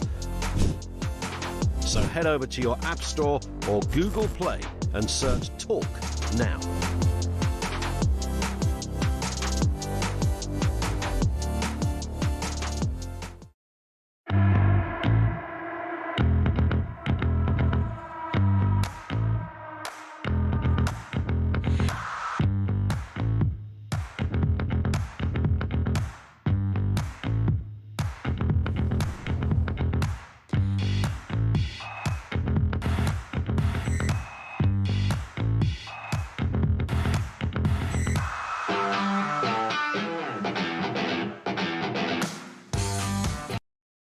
Across the UK, on DAB+, on YouTube, on your mobile, and on your side. This is Talk. Thank you so much to everybody who has been in touch. I've just been looking at some tweets there over the break, so thank you to various people who've been in touch. Elisa in Chelmsford, who says Reem is far too young to understand how insulting she is to those of us who have worked our butts off for all our lives. Her attitude is sneering and condescending. Yesterday Chris Williamson, today Reem. My goodness, my blood pressure could do with calming down. Person says, why should our lives be made worse so that other lives can be made better? If you think illegal immigrants are part of the debate, then you should be the parents of the girl who was sexually assaulted in Epping, or the child who will never see their mum. Listen, those people, of course, are incredibly important. But my point is that I believe in free speech. I believe that we need to hear all perspectives. So should that person have been on Question Time or not? Well, let me know what you think. 0344 499 1000. Sue says, I agree with your caller, Mark. Decisions about immigration should be made on whether it is beneficial to your country. Facts, not feelings, says Sue. And Just Me on Twitter says, I totally agree with Mark. The facts remain, the more immigrants who arrive here and the more they will influence others. This is an island, for God's sake. How many more will be flooding our streets? We can barely move as it is, says this person. And many thanks to St. Dewey, who has been in touch on Twitter, who says, Peter is pure evil, shockingly evil. Thanks for that. Let's go to some voice notes. Pete has been in touch about people who are against Christmas. This is what Pete has to say. Good morning, Peter. Nice to see you back. This people not being allowed to wear Christmas jumpers, right? That's go woke, go broke. A lot of people are going to remove their money from these banks if they do that. But as for not being allowed to put up your Christmas decorations, anything that to me points toward people being against Christmas, that is again that's against my religion. My religion's Christian, and doing that, right? That's I'm sorry, that's an attack on my religion. So it should be illegal, shouldn't it? Sod Screwfix. I won't be buying anything from them ever again. Really interesting you mentioned that, Pete, because Ernie's been in touch on text and says, hi Peter, I'm a handyman. I've spent thousands in Screwfix over the years. I've just deleted my app. I've stopped using Tesco. I'm waiting for anyone else who's trying their best to cancel Christmas, and I'll be the one doing the cancelling. There's plenty of alternatives. Go woke, go broke. And I'm not religious. I just don't like companies who think they have a right to change hundreds of years of British traditions, says Ernie. Let's hear what Paul has to say. I think he wanted to put a question to Jonathan Brash. There wasn't an opportunity to do that, but Paul, maybe I can answer your question. This is what Paul has to say. Paul up in Hartlepool. I wonder if you'd care to ask Jonathan Brash at what point does he realise that this government is failing in every area of policy? They now poll about 14% in the polls. Every week it's another calamity. And for him to try and justify that the government have done good things simply isn't true. I know virtually nobody up here now in the North East that even listens to what Keir Starmer, Rachel Reeves or Bridget Phillipson has to say. And every week they come out with another bizarre, stupid policy. They're even trying to overturn the Magna Carta now. At what point do they realise they have to go, and go quickly? Great show. Good morning. Paul, thanks for your thoughts there. Sadly, we weren't able to put them to Jonathan Brash, but listen, I think you need to be a blind man like a galloping horse not to realise that Labour would, well, even a blind man on a galloping horse would realise that Labour are failing. They're doing a lot of things that they shouldn't be doing. Anytime you ask them, what have you actually done? What positive things have you contributed in the last, 16, 17 months, however long it is, since you've been in power? And they start wanging on about breakfast clubs or free breakfasts for children, which aren't free because they're paid for by taxpayers. I mean, if that's the number one thing you've done, I'm not saying that children should go to school hungry. I'm simply saying that if that's it, if that really is it, I'm not sure that you have changed the country for the better. And they'll talk about inheritance and they'll talk about the Tories in 14 years and blah, blah, blah. But the fact is, you're in charge now and it's been over a year. You have time to change things and you do have time to move things around. And I think the fact that in one poll anyway, it's only one poll, but they're at 14%.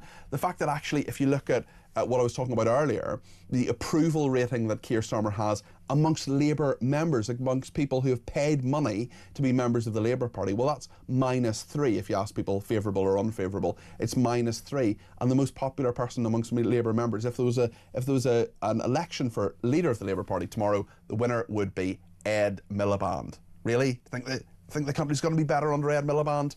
I'm not sure I do. Jay has been in touch.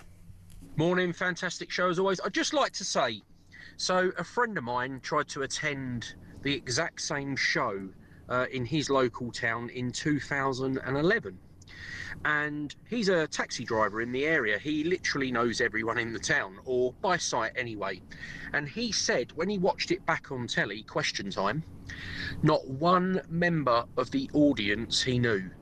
And he said there was people of all ethnic backgrounds. He said, I don't even know these people. I've never even seen them in the town. And he said that is just he watched the questions and said that was handpicked for exactly the reaction and what they wanted. If I was Reform, I'd have absolutely nothing to do with the BBC trying to bring him down like they've tried with Trump and failed. They're a disgrace. Well, thank you for that. And I know that Farage has many, many problems with the BBC as well. He said in that press conference this week as well that he wanted the BBC to apologise for their output. Stephen Hull, regarding Question Time, says, I can't believe Zach Polanski said, I don't want to wipe bums. First of all, how degrading for people working in the care sector, belittling the care that people provide to maintain a quality of life, and we just don't want migrants working in the sector. Somebody living with dementia does not need someone caring for them that can't understand, as their English is very poor. It's disgusting. They need to support social care to pay better and give people the chance at life till the end. Steve, interesting point there, and I think there's a very, very interesting point there, particularly on the care sector and the absolute disgrace that it was when people who refused the COVID vaccine lost their jobs, about 40,000 of them, because they wouldn't get the COVID vaccine. I've had all my jabs. I have booster jabs because I have a tedious medical complaint that means I'm immunosuppressed. That means I need booster, well, I'm told I need booster jabs and I do get them. Some people will disagree with that, will call me a fool for doing that. But the point is, and the point I want to make on this, is that bodily autonomy and what you put into your body is your choice and should be your choice, and you should never, ever be told to do something you don't want to do, especially when it comes to a vaccine you may not trust. I trust it. A lot of people don't, and that's their choice, and I support their choice and I support their bodily autonomy. And when it comes to the care sector, yes, we do need more people to work in that sector. It needs to be better paid. There's some really good carers who looked after my grandmother before she died, really, really dedicated people in Northern Ireland, and I just think that we need to value that job far more than we do. Let's speak to, let's hear from Helen. Morning, Peter. Has Mr. Brash listened to himself? He is saying that reform doesn't answer the questions, reform doesn't do this, reform doesn't do that, reform is not all thing. Has he listened to himself? Has he listened to his own Prime Minister? He doesn't answer the questions, and he is not a person of free speech. For God's sake, do these people listen to themselves? They're in an echo chamber. Great show, Pete. Thank you. Thank you, Helen. Also, the person on Question Time, this person says, we don't see him as a refugee, we see him as an illegal who broke into our country. Wake up, man. Well, I did make the point that, he arrived in this country illegally. Jonathan Brash is the one losing the plot and losing his seat very soon, hopefully, says this person. Phil says the reason the Brexit deal was rubbish was because Labour wanted a referendum on the result of the Brexit referendum, which severely damaged the UK's negotiation ability with the UK. Jonathan Brash should remember his party caused this. Another one on Jonathan Brash, his own party never answer questions from human beings anyway, says Roy in Shropshire. In fairness, I do think Jonathan Brash did answer some of my questions this morning, although Christina says that he's living in cloud cuckoo land. We have 3 more voice notes on Jonathan Brash, and I want to get through those before we go to the break, if that's okay. Sandra is the first one. Hi Peter, it's Sandra from Essex. Your Labour MP guest said that the man in the audience on Question Time was speaking his mind. Well, I would like it confirmed as to whether or not that man in the audience was wearing an earpiece, and if he was wearing an earpiece, what was he being fed, and was he speaking his mind or was he speaking someone else's? Thank you. Helen, thanks for that. I've seen these pictures going around the internet of the man in the audience having some sort of looking like those, you know, those what do you call it, sort of earphone. They're not earphones. You put them on your bones, and they on the just outside your ear, and they kind of put the music in there. He may have been listening to music. He may have been listening to something else. Maybe he has a hearing difficulty. I don't know. But yes, certainly questions have been raised about that. And Mark's been in touch about Reform UK as well, and Jonathan Brash. Morning, Peter. Mark here from Great Yarmouth. Jonathan on saying about how Reform don't give any detail. He seems to forget how little detail the Labour Party gave in the run-up to the election, and actually what detail they did give, like everything being fully costed, turns out to be complete fabrication anyway. Have a great day. Thank you, Mark. And final one on Jonathan Brash from Tristan. Peter, this is Tristan in Bedford. That Labour MP you just had on, there's one thing that he was missing: balance. And that was the thing with Question Time, for example. Yes, they had those immigrants on and relating to their terrible journey and everything like that and their situation. But the problem is why wasn't there someone who had actually been attacked by an immigrant and actually had been followed by an immigrant or something like that? But no, as usual, there's no balance. It always goes one way. And the other thing is that whenever something was mentioned relating to anything on the left, there was claps and cheers, and then anything that Zia said, silence. So again, it's bias, no balance, and the BBC just keep doing it time and time and time again. And that's why people are just not paying the licence fee and cancelling it. Thanks for your message there. The BBC certainly said in a statement that the balance was provided in the panel, and you know, the chairwoman, they would argue, provided balance. I'm not sure I totally agree with that, to be honest, but Zia Yusuf being in the panel would have been the balance to that. I do think that on those kind of programmes like Question Time, I used to work in Question Time, was senior producer on that programme when I was a much younger man. I was 27 at the time. And it was always very difficult to get balance, and I'm not sure the BBC achieved that, and I think it could be done much, much better than it is. And I'm not sure that, all I would argue, I'm sure Fiona Bruce would deny this, but all I would argue is that David Dimbleby, who I worked with him for about a year. I had no idea what his personal politics are, whereas I could make a fairly good guess, and it would just be a guess of what Fiona Bruce thinks. That's all I would say about that. I'm sure she would deny that she is anything, but she would say that she is completely impartial. Right then, we're going to talk to Philip Kisley in just a second about HSBC banning Christmas jumpers and Screwfix banning staff from putting up Christmas decorations on the shop floor, and anything else you want to talk about. Give me a shout. Loads of time between now and 12:30. 0344 499 1000.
Across the UK. On DAB+. On YouTube. On your mobile. And on your side. This is Talk. Lots of people getting in touch about all sorts of issues. Mick says, whilst Labour and their cronies ignore the people and put migrants first, the atmosphere in the street is like an overstretched elastic band ready to snap. The police are no longer robust enough to cope after having to reduce standards for public order training. Some officers cannot carry long shields and stand in the shield walk. Jane, talking about Jonathan Brash as well, I mean, this was over an hour ago and still the messages are coming in. Jane says, my blood is boiling of that idiot Jonathan Brash. He's the one who lost the plot.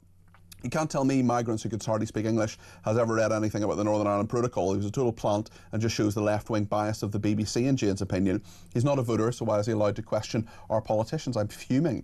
And Lorraine says Labour have no interest in protecting British women. The horrendous Pakistani Muslim rape gangs having the main grown unchallenged within Labour council-run areas. Labour instructed their MPs to vote against a national inquiry.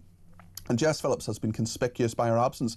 We have a Prime Minister who has said trans women are women and has yet to publish guidelines in light of the Supreme Court judgment. That was the judgment a few months ago that very straightforwardly, no ambiguity at all, said men are men and women are women. More recently, Labour have withdrawn funding against FGM, that's female genital mutilation, where girls are still mutilated against their will. They have no interest in keeping women safe, says Lorraine.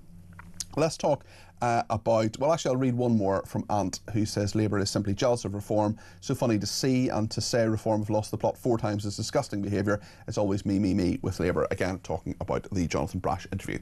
I want to talk now about 2 big businesses in this country. Screwfix, the DIY supplier. I've been there myself, bought some paint from them as I was doing up my flat. Well, they've banned staff from putting Christmas decorations on shop floors. Workers were told this week that they can put up tinsel and baubles in their staff areas, but they must not be visible to customers. It was a decision taken by head office. Someone, a source has said, we don't understand why. It feels a bit like Scrooge fix, one of our viewers has called them. The Sun revealed yesterday that HSBC had banned Christmas jumpers from bank branch staff amid fears it would trigger customers facing financial hardship. You can still celebrate Christmas even if you don't have very much money, although yes, there is a lot of pressure on people to have big presents and all the rest of it. Philip Kisley is with me now, and Philip is a senior fellow at the New Culture Forum. Philip, cancelling Christmas is just the latest thing that these go woke, go broke businesses are terrified about, aren't they? They're terrified of offending anybody. Yeah, hi Peter, it's great to see you. Yeah, there does seem to be a concerted attempt to erase Christmas this year, doesn't it? I think that's been happening quite a few years, but there are so many examples now. We've talked on this show about other examples, of course, and it just seems as though, I think what's happening, Peter, is with these corporations, a handful of activists are complaining, and they're probably Islamist and woke, a combination of Islamist and woke activists are complaining, and these corporations are just collapsing. I think it could be that, but it's also sometimes worse than that, Philip, because they say, oh, we might offend someone, or someone might criticise us for this. And I just think there's so many of these businesses and different organisations and government organisations as well that are just living in fear of someone saying, oh, well, you might offend people who can't afford Christmas, for example. Yeah. Well, I've had Christmases where I'm not saying I'm not complaining at all, and I've received huge amounts of generosity from various people, and I'm not saying that my background is a poor one by any stretch of the imagination. I get paid well for the job I do. But the point is that you don't need to give loads and loads of presents for it to be a good. You can celebrate Christmas in a very simple way, as actually we kind of made a decision as a family a few years ago, like we're not going to do big presents and huge grand gestures because we all have enough stuff. We're very, very lucky people. So let's give small, thoughtful presents like a book or, a pair of shoes or something that someone really needs, rather than doing the big extravagant thing that, yes, some people do feel pressured to do so, but if they go into HSBC and don't see a Christmas jumper, I don't think that's going to make people feel better about themselves. No, it's not going to make any difference whatsoever. And I think you're absolutely right, Peter. I think they are preempting in that way. But I would also bet my house that there are, woke activists within the company there who are really pushing this agenda. So I think it's a combination of all of those things. HSBC have come out and said that this is about professionalism, okay? And they're saying, if you're confronted with a Christmas jumper, that somehow isn't professional. This is nonsense. This is a one-off at one particular point of the year. And let's not forget, they've also they've gone for the casual look as well. I was reading that their workers can wear chinos and jeans and jumpsuits. I've got no idea what a jumpsuit is actually, but I'd be quite perturbed if I went into the bank and someone was wearing one. So you're either professional... Why would you be perturbed if you don't know what it is, Philip? Surely it would you would learn anyway. Because if it isn't a kind of suit, or I think it's like a sort of boiler suit. I think it's it's a sort of all-in-one kind of thing that people wear when they're on. It's like when they're jumping out of a plane. I think that's it. Oh yeah, well that's why I'd be perturbed, Peter. I think so. You're dressed as though you're jumping out of a plane to deal with someone's mortgage. I think that's probably. Do you know what they are? Do you know what they are? I'm brought back to my youth. Do you remember Challenge Annika? Do you remember Challenge Annika on TV? She wore jumpsuits. Right. So you're going into a bank and it's a Challenge Annika situation. This is supposed to be about professionalism, right? The point is, Peter, these people never learn. Okay, they're going to get massive pushback on this, and people are going to boycott the bank and they're going to boycott Screwfix because people hate being preached to. They hate being told that their culture is useless and frivolous, and actually other cultures are better. And people will, it's almost as though Jaguar never happened. It's almost as though Bud Light never happened. And in both of these sectors, there is previous. So a few years ago, it was Halifax, wasn't it, had their workers with pronoun badges, and there was uproar about that, and so I think so they stopped it. A few years ago, again, Wicks were going trans bananas, and it was rainbow flags all over the place, and the blokes who went in there buying cans of paint hated it. And so they try and impose this stuff on us, and the British public simply doesn't want it, because the downside of it is, well, there are lots of downsides, but the real downside of it is that we are marginalising our own culture, and we're marginalising the fun of Christmas. This is misery, isn't it? It's not going to make any difference if you go into a bank, and there's not to assume that everybody who's going into a bank is in financial misery. You know what I mean? So if you can't actually just see a Christmas jumper, and that's the worst thing that's going to happen, then we're in a terrible situation. I think you're right. And Screwfix as well, and Jaguar is a really, really good point, because they lost a huge amount of money through their ridiculous ad campaign, which had very little to do with cars and a lot to do with diversity and pink. It looked as if sort of a rainbow had been sick or something. It was absolutely crazy. Yeah, and none of this is about diversity, is it? None of this is about race or religion or anything like that. This is just about marginalising our culture and marginalising the host culture, I should say, attacking Christianity. If Eid, was anything involved with Eid was about wearing jumpers, then everybody would be wearing jumpers, and everybody would have to support it and celebrate it, Yeah. So this is what we have. We are not allowed to celebrate what is the seat of our culture. Christianity is, the seat of our culture. The common law comes from Christianity. Yeah. Our democracy draws very heavily on Christianity. Our ethical approach to life draws on Christianity. So all of this thing is here, but for me, the really terrible thing is siphoning the fun out of it. Of course, yeah, and Christmas is meant to be a lot of fun, and I hope you have a really fun and lovely Christmas, Philip, and wear as many jumpers or indeed jumpsuits as you plan to. Philip Kisley in a jumpsuit, I think that I would challenge Philip. Maybe that's a new BBC series. That's the next one for us, Peter. I'll be on this show in a jumpsuit, whatever one may be. Sounds good. I look forward to that. Philip, thank you very much indeed. Philip Kisley there, who is a senior fellow at the New Culture Forum. So breaking news now on Talk, and that is that the Tower of London has been closed following reports of criminal damage to a display case containing the crown jewels. This is police saying 4 protesters had been arrested following the incident just before 10 o'clock this morning. They say it was reported food was thrown onto the case containing the state crown, which is part of the crown jewels, before two protesters left the scene. Officers worked closely with the City of London Police and security officers, and 4 people have been arrested on suspicion of criminal damage. They've been taken into custody, said officers. The tower has been closed to the public while the police investigation continues. So there's the breaking news that the Tower of London has been closed following reports of criminal damage to a display case containing the crown jewels. If there's anything more on that between now and 12:30, we will bring it to you. More of your calls, texts, tweets and voice notes coming up next here on Talk.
The Talk app. You can watch, catch up and listen to all your favourite shows and podcasts anytime, anywhere, all on the Talk app. Watching and listening to Talk just got easier. There's now only one place for the home of common sense. So head over to your App Store or Google Play and search Talk now.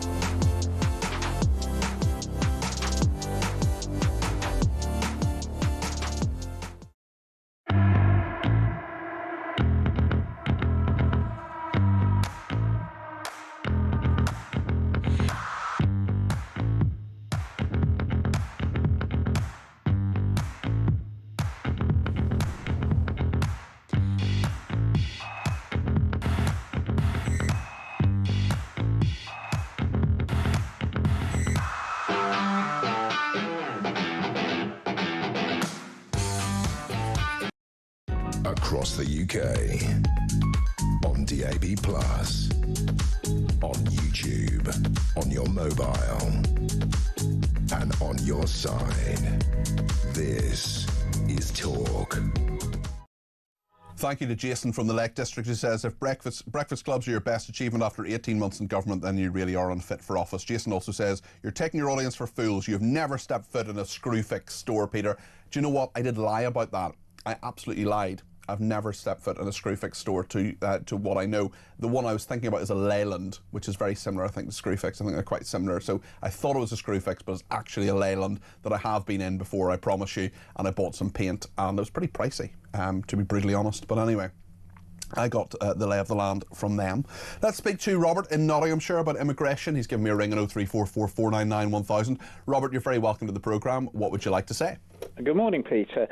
Yeah, I just wanted to say, I think you've sort of covered it really, but, you know, the central point is that the people on the Question Time programme came to this country illegally. You know, I've got no truck with people coming legally. You know, when you think, because you made a comment that people, you know, go to other countries to better their lives. Yeah. Well, but I'm thinking of America when a lot of Irish people went to America, and then they entered America perfectly legally. There was a process. You're absolutely right, Robert, and this is what I often say, because, I have family in Australia, for example. I have a lovely great aunt, wonderful woman who lives in Australia, and if I wanted to move to Australia to, be closer to her, for example, and her family, that'd be nice. Australia's a great country, but I'd have to go through a process. I'd have to apply and do it properly rather than arriving there illegally, and they'd soon get rid of me if I was there illegally. But Robert, on the point about question time, do you think that illegal migrants should have been on there? Because undeniably, that person is part of the debate and affected by the debate. But should we hear from them or not, do you think, Robert? I don't think they should have been on the programme, and I think the BBC quite obviously deliberately set this up. I mean, they did. They've said that. Yeah, they've said it wasn't a coincidence that that person was in the audience. Yeah. I mean, I feel so incensed about it. That I'm going over this weekend. I'm seriously considering cancelling my TV licence. Really? I feel so angry about this, and also, on top of the Trump, the way they sort of change his speech and so on. I expect the public service broadcaster to give a balanced, and it was deliberately set up with Zia there, and I thought Zia dealt with it extremely well, actually, in the circumstances. There's some people saying that he came across arguing. I don't think they did, but some people said that he came across as sort of high-handed and arrogant. Do you think that's a criticism that's reasonable or not? I think, to be honest, that's a little bit his style, isn't it? But I mean, I personally have no objections to that. Okay. I think he just put the case for the other side, and I mean, I don't know whether before he went on the show that he was aware that there were people in the audience who had come over. I don't know whether he was or not. Robert, listen, thank you. You made some really good points. Please do give me a ring in the future. I really enjoyed chatting to you. Maddie has a voice note and has talked about this and this illegal migrant now given refugee status who was on Question Time. This is what Maddie has to say. Morning, Peter. Why would I want to know the views of a small boat migrant that has crossed the channel, and I pay for the BBC to watch them? Does this guy pay for the BBC? No. So of course I'm going to be very upset and angry about it. This BBC model cannot work anymore. It has to be dismantled, and the quicker Nigel Farage's government get in, the better. Maddie from Essex. Thank you, Maddie. Lots of people getting in touch as well on pensions, including Bill.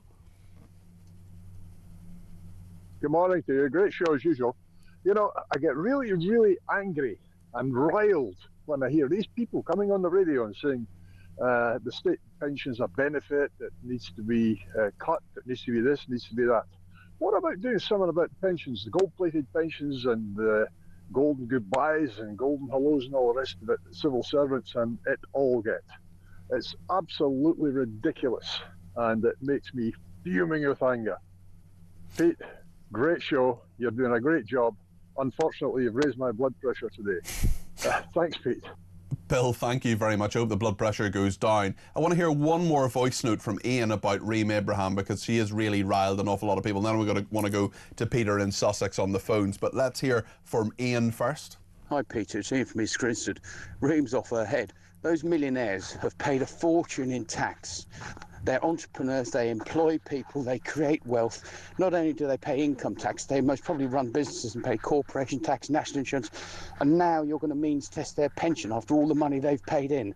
It's complete nonsense. What actually needs to happen is the benefits need to be slashed, and then the tax can be slashed. Don't start hitting people who are entrepreneurs. That gives them another reason to leave. I don't know what it is with these young kids. It's because they haven't worked in private industry or whatever for long enough. They don't appreciate how much effort it makes to grow a business. Ian, thank you for that. Let's go to Peter in Sussex. He's given me a ring on 0344 499 1000. Peter, what do you think? You're very welcome to the programme. Morning, Peter. Lovely Morning. show again. Thank you. I was walking the dog this morning, and I was listening to your two young panellists. Reem was one of them. Got just like Bill said, my steam was coming out my ears. I'll tell you a little bit of backstory there. I'm coming up to 64 tomorrow. My pension is next year. And when I was 16, 17, I was told, you better get a private pension. So I started paying roughly about £15-20 a month, and my wages then in 1982 were roughly about £90 a week. So it's nearly a quarter of my wages. I'd done 2 jobs a day. I worked just finishing my apprenticeship painting and decorating, and then I went cleaning from 6 till 10 every day. Clearly a real grafter, Peter. But what got me with her is that it's politics of envy. I mean, she's 23, she hasn't even lived, you know, and then she went on about the price of properties and things like that. I mean, it's estate agents that value the property first and foremost. You know, we bought a house in 2006 for roughly about £300,000. Now, is it my fault that it goes up? No, it's not. No, it's not. Because it goes up. Yeah. And one little thing quickly before I go is about 15 years ago, I had to have an operation on my left wrist. Now, I've never claimed benefits whatsoever, no dole, nothing, all my working life. Yeah. And the doctor, surgeon who done my operation, gave me a form. He said, Peter, here's a form for you to claim your council tax. Now, at that time, because I lived in Peacehaven in Sussex, and Lewis was the council, right? Council. Yeah. The amount that my council tax per month then was £225 a month.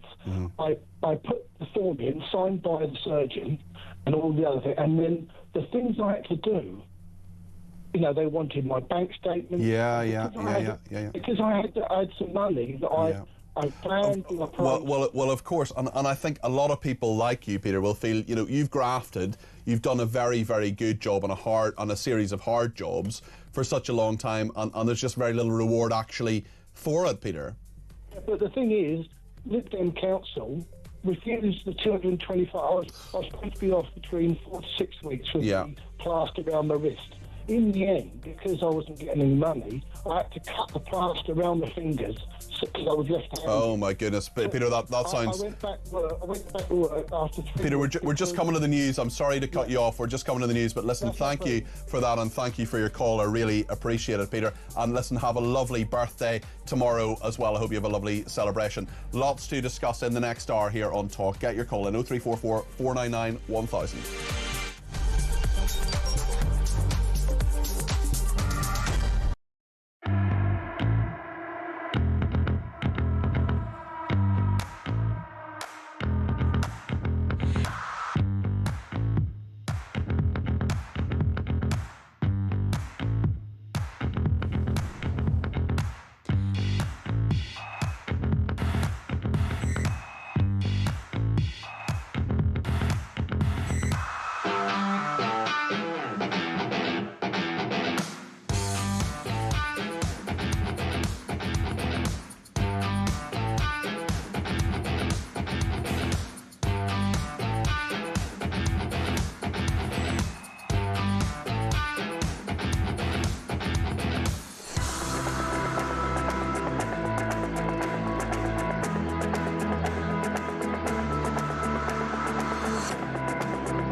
across the UK.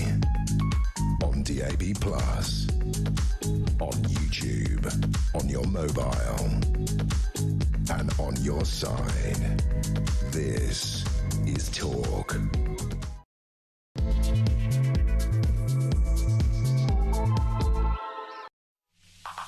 Good afternoon, this is Talk. I'm Peter Cardwell. Thank you so much for your company. I'm here for the next half an hour. There's so much to discuss. And indeed tomorrow between 10 and 1 when we're going to have the top Tory Helen Whately on the programme, the Liberal Democrat Christine Jardine and many others as well, discussing all the big issues. Today we've got another half an hour in which to do so. Lots of people getting in touch about pensions. Reem Abraham annoyed you earlier, as did Jonathan Brash, the Labour MP.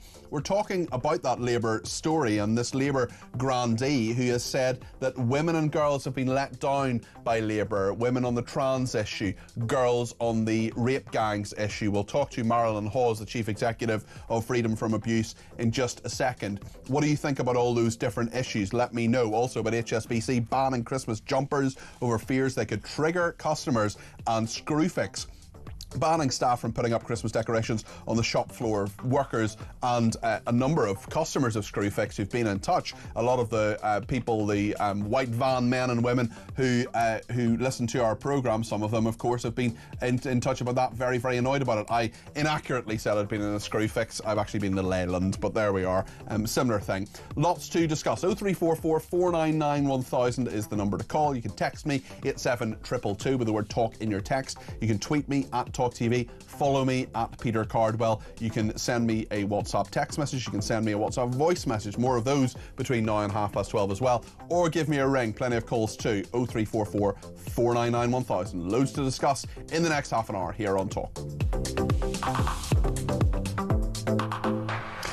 Marilyn Hawes is the Chief Executive of Freedom from Abuse. I'm delighted she's joining me this morning. And this is a really interesting story actually from a Labour grandee who is called Kishore Faulkner, Baroness Faulkner, who is the former head of the Equality and Human Rights Commission, saying Labour can no longer call itself the party of equality. It has lost touch with its fundamental values, says Baroness Faulkner. It has abandoned women, she alleges, over issues such as trans rights and grooming gangs. It can no longer call itself the party of equality and feminism, and says that Labour has lost touch on trans self-identification across society and is terrified of their MPs. Marilyn, what do you make of this? Thank you for joining me this afternoon. Thanks, Peter. Well, I think on topics like transgender, I'm quite pleased that I'm a member of the Free Speech Union, because I just, I don't trust Keir Starmer at all.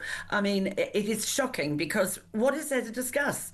The law is the law. The Supreme Court has spoken. Supreme Court has spoken. Where's the guidance? Why haven't they put the guidance out there? Why haven't they just said what their stance actually is and clarified it? They're taking far too long. I think what they're trying to do, I think this whole thing about pushing the trans thing it's just become extreme. I really don't, I don't like it at all. I think there's a form of sort of social engineering going on, really. It just feels really weird. And I just want to find, because I checked it before I came on air, what did Starmer say just before he was elected, right? I'm so glad I never voted for him. Now, he said, "It is my personal mission, and following this national emergency, and Labour are going to have zero tolerance on violence against women and girls." He said it. Oh, we have it again. Yet another lie. He hasn't followed through, has he? He never does. And this isn't a Labour government. It's a Marxist one. They're completely controlling everything, and I just have this feeling that Bridget Phillipson is sort of like holding back, and she says, "Oh, we've got to get it right." There's nothing to get right. The Supreme Court got it right. If you're born a boy, you're a boy. If you're born a girl, you're a girl. And the thing is, with the trans stuff as well, that the testosterone in a young boy makes the muscle mass stronger and different. So how many people who say they're trans have actually gone through all this, the changes that are needed? Do you agree with Baroness Faulkner, who says ministers are terrified of their MPs? Is this to do with the tail wagging the dog as it did on welfare reform, as I believe it did on the Palestine recognition point as well? Absolutely. They're weak. No one puts a line in the sand. They really don't. You know, they're unapologetic of taking the time to produce legally sound guidance. It's there. The Supreme Court has said it. There are more and more, and this is what irritates me, more and more women and girls being sexually assaulted on our streets. I'm sorry, I am not racist, but the illegal migrants that are coming in here, I have no problem with legal migration at all. You want to come here, live by our laws and contribute and mingle with us, fine, bring it on. The people coming in on these boats, so many of them are coming from feral backgrounds where they have no moral compass, and they think it's perfectly all right to go up and sexually assault our women. So now we have two-tier policing, don't we? So any of those people that do it seem to get off very lightly, and the poor women are just left there. I mean, it's dreadful. I hear from people where in Hillingdon they were out on the streets, and I don't blame them. They were going out, and you know, because they've got so many illegal migrants down there in every single one of those big hotels, and it's dreadful. They're out there. The women are being touched up and everything. Nobody's doing anything about it. There was a young girl of 15 that was touched up by 3 migrants.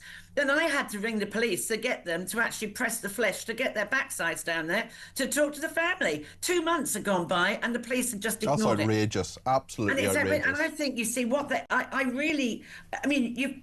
there are people there following this ruling. The NHS, for goodness sake, giving puberty blockers to children as young as 9. What's wrong with the parents?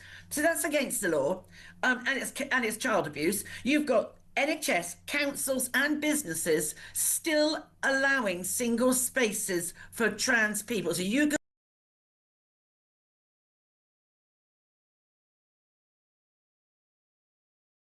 I'm not bad, but I keep as far away from London as I possibly can. Never used to. I don't go in there anymore. It absolutely terrifies me.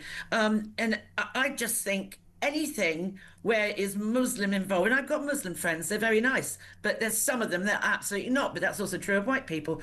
I think he wants to do anything to get the vote. So as we saw the other day, what was it he said? Rachel Reeves, Rachel from Accounts. She's giving people in polygamous marriages who've got 3 or 4 wives extra benefits, the same benefits. Why? We don't have that in our country. It's dreadful. I get parents ringing me up. You're not allowed to go and make a fuss in the school anymore. Some of the material and the books that are going on the shelves in the libraries of primary schools and infant schools on guidance to be a tranny is disgraceful. We probably shouldn't use that word, but listen, you can say what you like, but it's not a word I would use. But listen, I think the point you make is a good one. And actually, I've interviewed Maxie Allen, who is a colleague of ours here in this building, who not even on transgender stuff, not even on trans people, not even on that kind of material that you say and you're talking about there, but actually just complaining to a school about his child's treatment. Nothing he said or did was in any way incorrect, abusive, or anything like that. And I think he said the worst thing he said was that his wife said, I think, or his partner said, was that a teacher was a control freak. That was the spiciest kind of language. Well, 8 police officers turned up at his door, arrested him and his wife, and took them to a police station. Now, he's got a payout, quite rightly, because of that, of £20,000. But I think there are a lot of people who are really, really worried about speaking up about this stuff, Marilyn. You're not one of them. There's loads. I mean, I regularly get calls from parents that are worried about what their children. Some of them have pulled them out of sex education because they're worried that minds are being blighted with, have you considered transgender? I mean, there was a lady the other day that phoned me, and it was an infant school, and it was a Church of England school as well. And so you've got 5-year-olds, 6-year-olds. So, oh, hello, Susan. If you think your little boy today, you can go and use that toilet, and we won't tell mummy. So now we're teaching kids to lie, are we? I mean, Marilyn, when I was 5, I wanted to be a dinosaur. It doesn't mean that I should have identified as a dinosaur. I mean, it is utterly ludicrous. Listen, thank you, Marilyn. I really appreciate your contribution this afternoon. That's Marilyn Hawes, who's Chief Executive of Freedom from Abuse. Thank you for joining us. John has been in touch and says, from Kent, and says, regarding the refugee and question time, it's not a question of free speech. I don't care what he has to say because he entered entered my country illegally. He shouldn't be here, let alone have the BBC give him a statement and make him push a pro-ECHR piece of rhetoric. Lynn in Crawthorne says the BBC are no longer an independent broadcaster. This has nothing to do with free speech. They are illegal immigrants, should not even be in the country. We're not interested in their views or ideas. Sue in Nottinghamshire says, I guess I'm spending my pension pot before I reach the pension age in a few years. They talk about millionaires, but most of us approaching pension age aren't millionaires. We're working people who paid into a system for over 40 years and don't get benefits when we're working, saving, and when we get old now. My private pension isn't big enough to support me, but it will once the state pension kicks in. Dev in Turkey says regarding the tax on state pension, I read it won't tax your state pension, but the tax will be more on your private pensions. Terry in Sheffield, basic state pension is for those who have not contributed. Raising it will only benefit those who have not worked and gone through life on benefits. Also, all benefits should be taxable. Phil in Thurrock, in 40 years, let's see how advantaged you might seem. We live in our own time. Christina says, hi Peter, I'm an OAP and I remember interest rates being 16%. Get real. Bernard says, I'm 80, and when your two experts earlier on said families were getting family allowance, I was paying into the system. Also, I get £300 over the tax threshold, and I pay tax on that. Hi, Peter. It's okay for the boat people to cost us a lot more than OAP, says this person. Reem Abraham is delusional. Wait and see. So she has a family. It won't be so easy then. Betty says, so this generation doubles population and benefits claimants, and it's the last fault who are not allowed to have an opinion or run the country properly. I pay £80,000 and have no vote. Millionaires pay tax until they die. Reem is a stupid prat. I'm sure Reem would deny being a stupid prat. Tim says, you never read out my messages, but I'll try again. Well, I'm about to, Tim. I had 10 years left to work. Why should I bother if you want to cut my pension? I may as well stop now and go into benefits and get a pension. Why am I paying for the feckless to live for free? Lots and lots on pensions, and as well, we have a message here from Margaret in Birmingham who says, you're so right, pensioners are the backbone of this country. And on the BBC, Joanna in Salisbury says, hi Cardi P, the migrant that was refused asylum in 6 different countries, why did those countries not deport him home but allowed him to move from country to country? Well, I think you've answered your own question there, Joanna. They just wanted that migrant to move and not be their problem. And Ted says, how about looking after our own people properly before taking on foreign criminal migrants? Lots more opinions coming your way here on Talk. Stay with us.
The Talk app.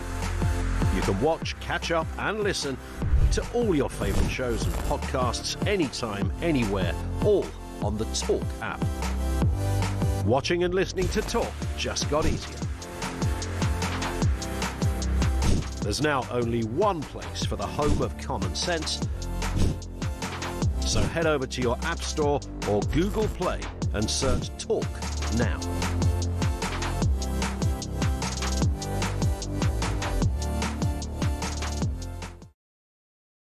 Across the UK, on DAB+, on YouTube, on your mobile, and on your side. This is Talk. Nat's been in touch from Tel Aviv in Israel and says, "Hi Peter, we have plenty of Christmas decorations here in Israel, particularly in all kinds of shops. While the vast majority of people are Jewish and don't celebrate Christmas, we sure as heck aren't offended by it. Who in their right mind doesn't like Christmas? It's madness." Great show, says Nat, thank you. Penny in Essex says, "Good grief Peter, Ed, Mini Brain and Lammy Mastermind contestant and Rachel from Accounts, heaven help us all," says Penny. Neil says, "Screwfix not celebrating Christmas? Oh well, Tool Station it is for me in future then." Liam says, "Did the illegal migrants pay for their TV licence or did I pay it for them?" Dan in Hampshire, "I'm a big Screwfix customer. I've just been in there today. You're correct that there aren't decorations, but all staff were wearing a Christmas jumper, and funnily enough, they're Screwfix Christmas jumper," says Dan.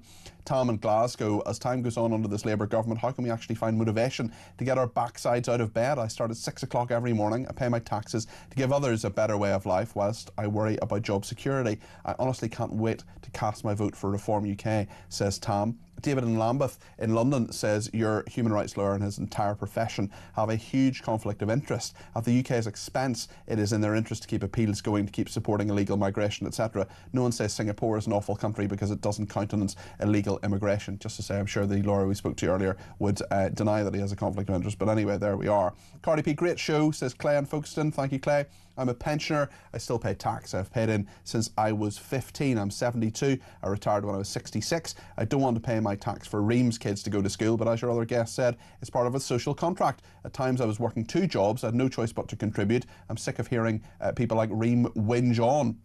And an interesting one from Anne in Yorkshire, who says, "2 friends started school together, Peter. One worked hard all her life for the NHS, now retired with a state pension and an NHS pension. The other never worked, never had enough stamps for a full pension. However, with all the benefits she now receives, there's hardly a difference in their incomes. This is totally unfair."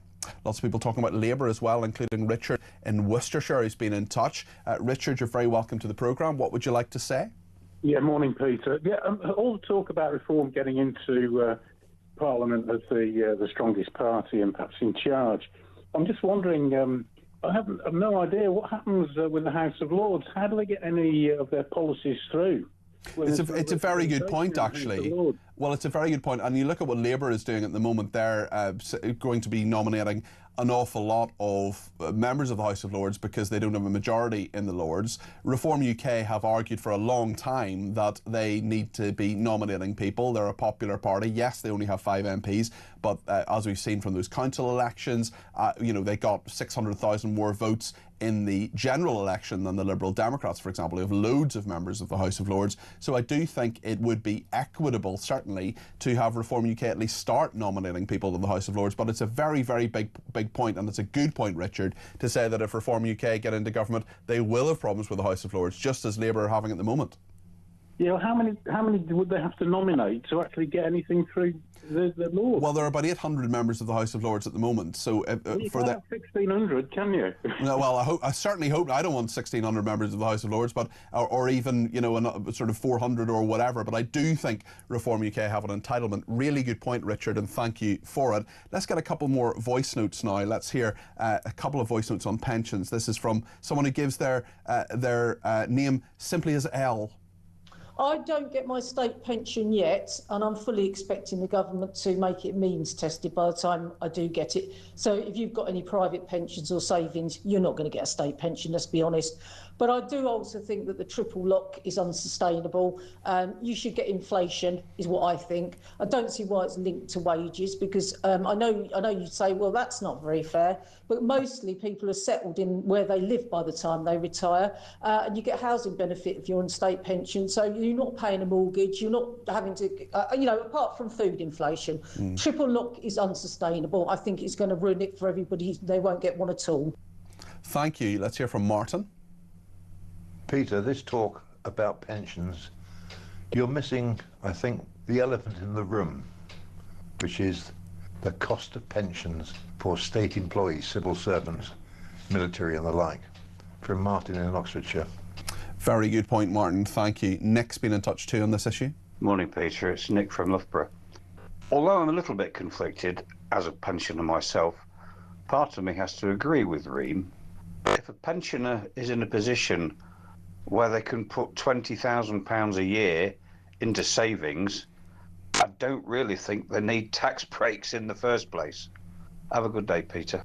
Thank you. Let's hear from Dave. This is Dave in Stoke. Your two guests keep banging their gums about millionaires and Alan Sugar receiving state benefits. Millionaires and Alan Sugar have paid millions into the pension system, millions into the benefit system, millions in on taxes. They need to learn, if you've paid in, you can draw it out. Final voice note today is from Philippa. I was a single parent most of my working life, so there was one wage to bring up a family. I couldn't afford to pay into big private pensions, although I did manage to save some money. What will happen is if we're forced to rely on putting, completely looking after ourselves during our retirement, what will happen is that the people that can pay in will do very well, and the rest of the people, like I would be under that scenario, would be very, very, very poor indeed. Be a bit like America, where those that have do okay. Yeah. The people who quite often, through no fault of their own, don't do so well, will be very, very poor. Really, really good points in so many of the contributors today. Thank you to everybody, including one person who says tool station, is that where Keir Starmer goes to remember where his dad was a tool maker? Was his dad a tool maker? I totally missed that. David says, great show, I agree with the callers too, leave Nigel alone. I think he answered sufficiently, as your guest earlier, proving there's no reason above left party Labour. I take my time seriously too. I'm one wasted and stupid journalist questions. David in Hyams Park there. Oh, and perhaps the illegal speaker in question time was exploited by the BBC, in which case have they breached the ECHR? And Simon in Skelmersdale says, I've long held the opinion that British people should stop tolerating these relentless woke erosion on this country's Christian traditions. HSBC, Screwfix are the latest to join Tesco and others. They seem more than willing to profit from Christmas while simultaneously imposing in a self-imposed shame culture. We should cancel accounts and boycott them all, says Simon in Skelmersdale. Well, thank you to everybody who's made the programme. Chris, Dave, Tommy, Davis, Luke, Ammon and Dean have all been behind the scenes beavering away. Thank you very much indeed to them. I will be back tomorrow between 10 o'clock and 1 o'clock. We'll be speaking to the top Tory Helen Whately. She'll be speaking to us, as will Christine Jardine from the Liberal Democrats, and many, many other contributors. There'll be so much to talk about then. Dolan's back 6 till 10. I'll be here 10 till 1 tomorrow. I will see you then. Thank you so much for your company today.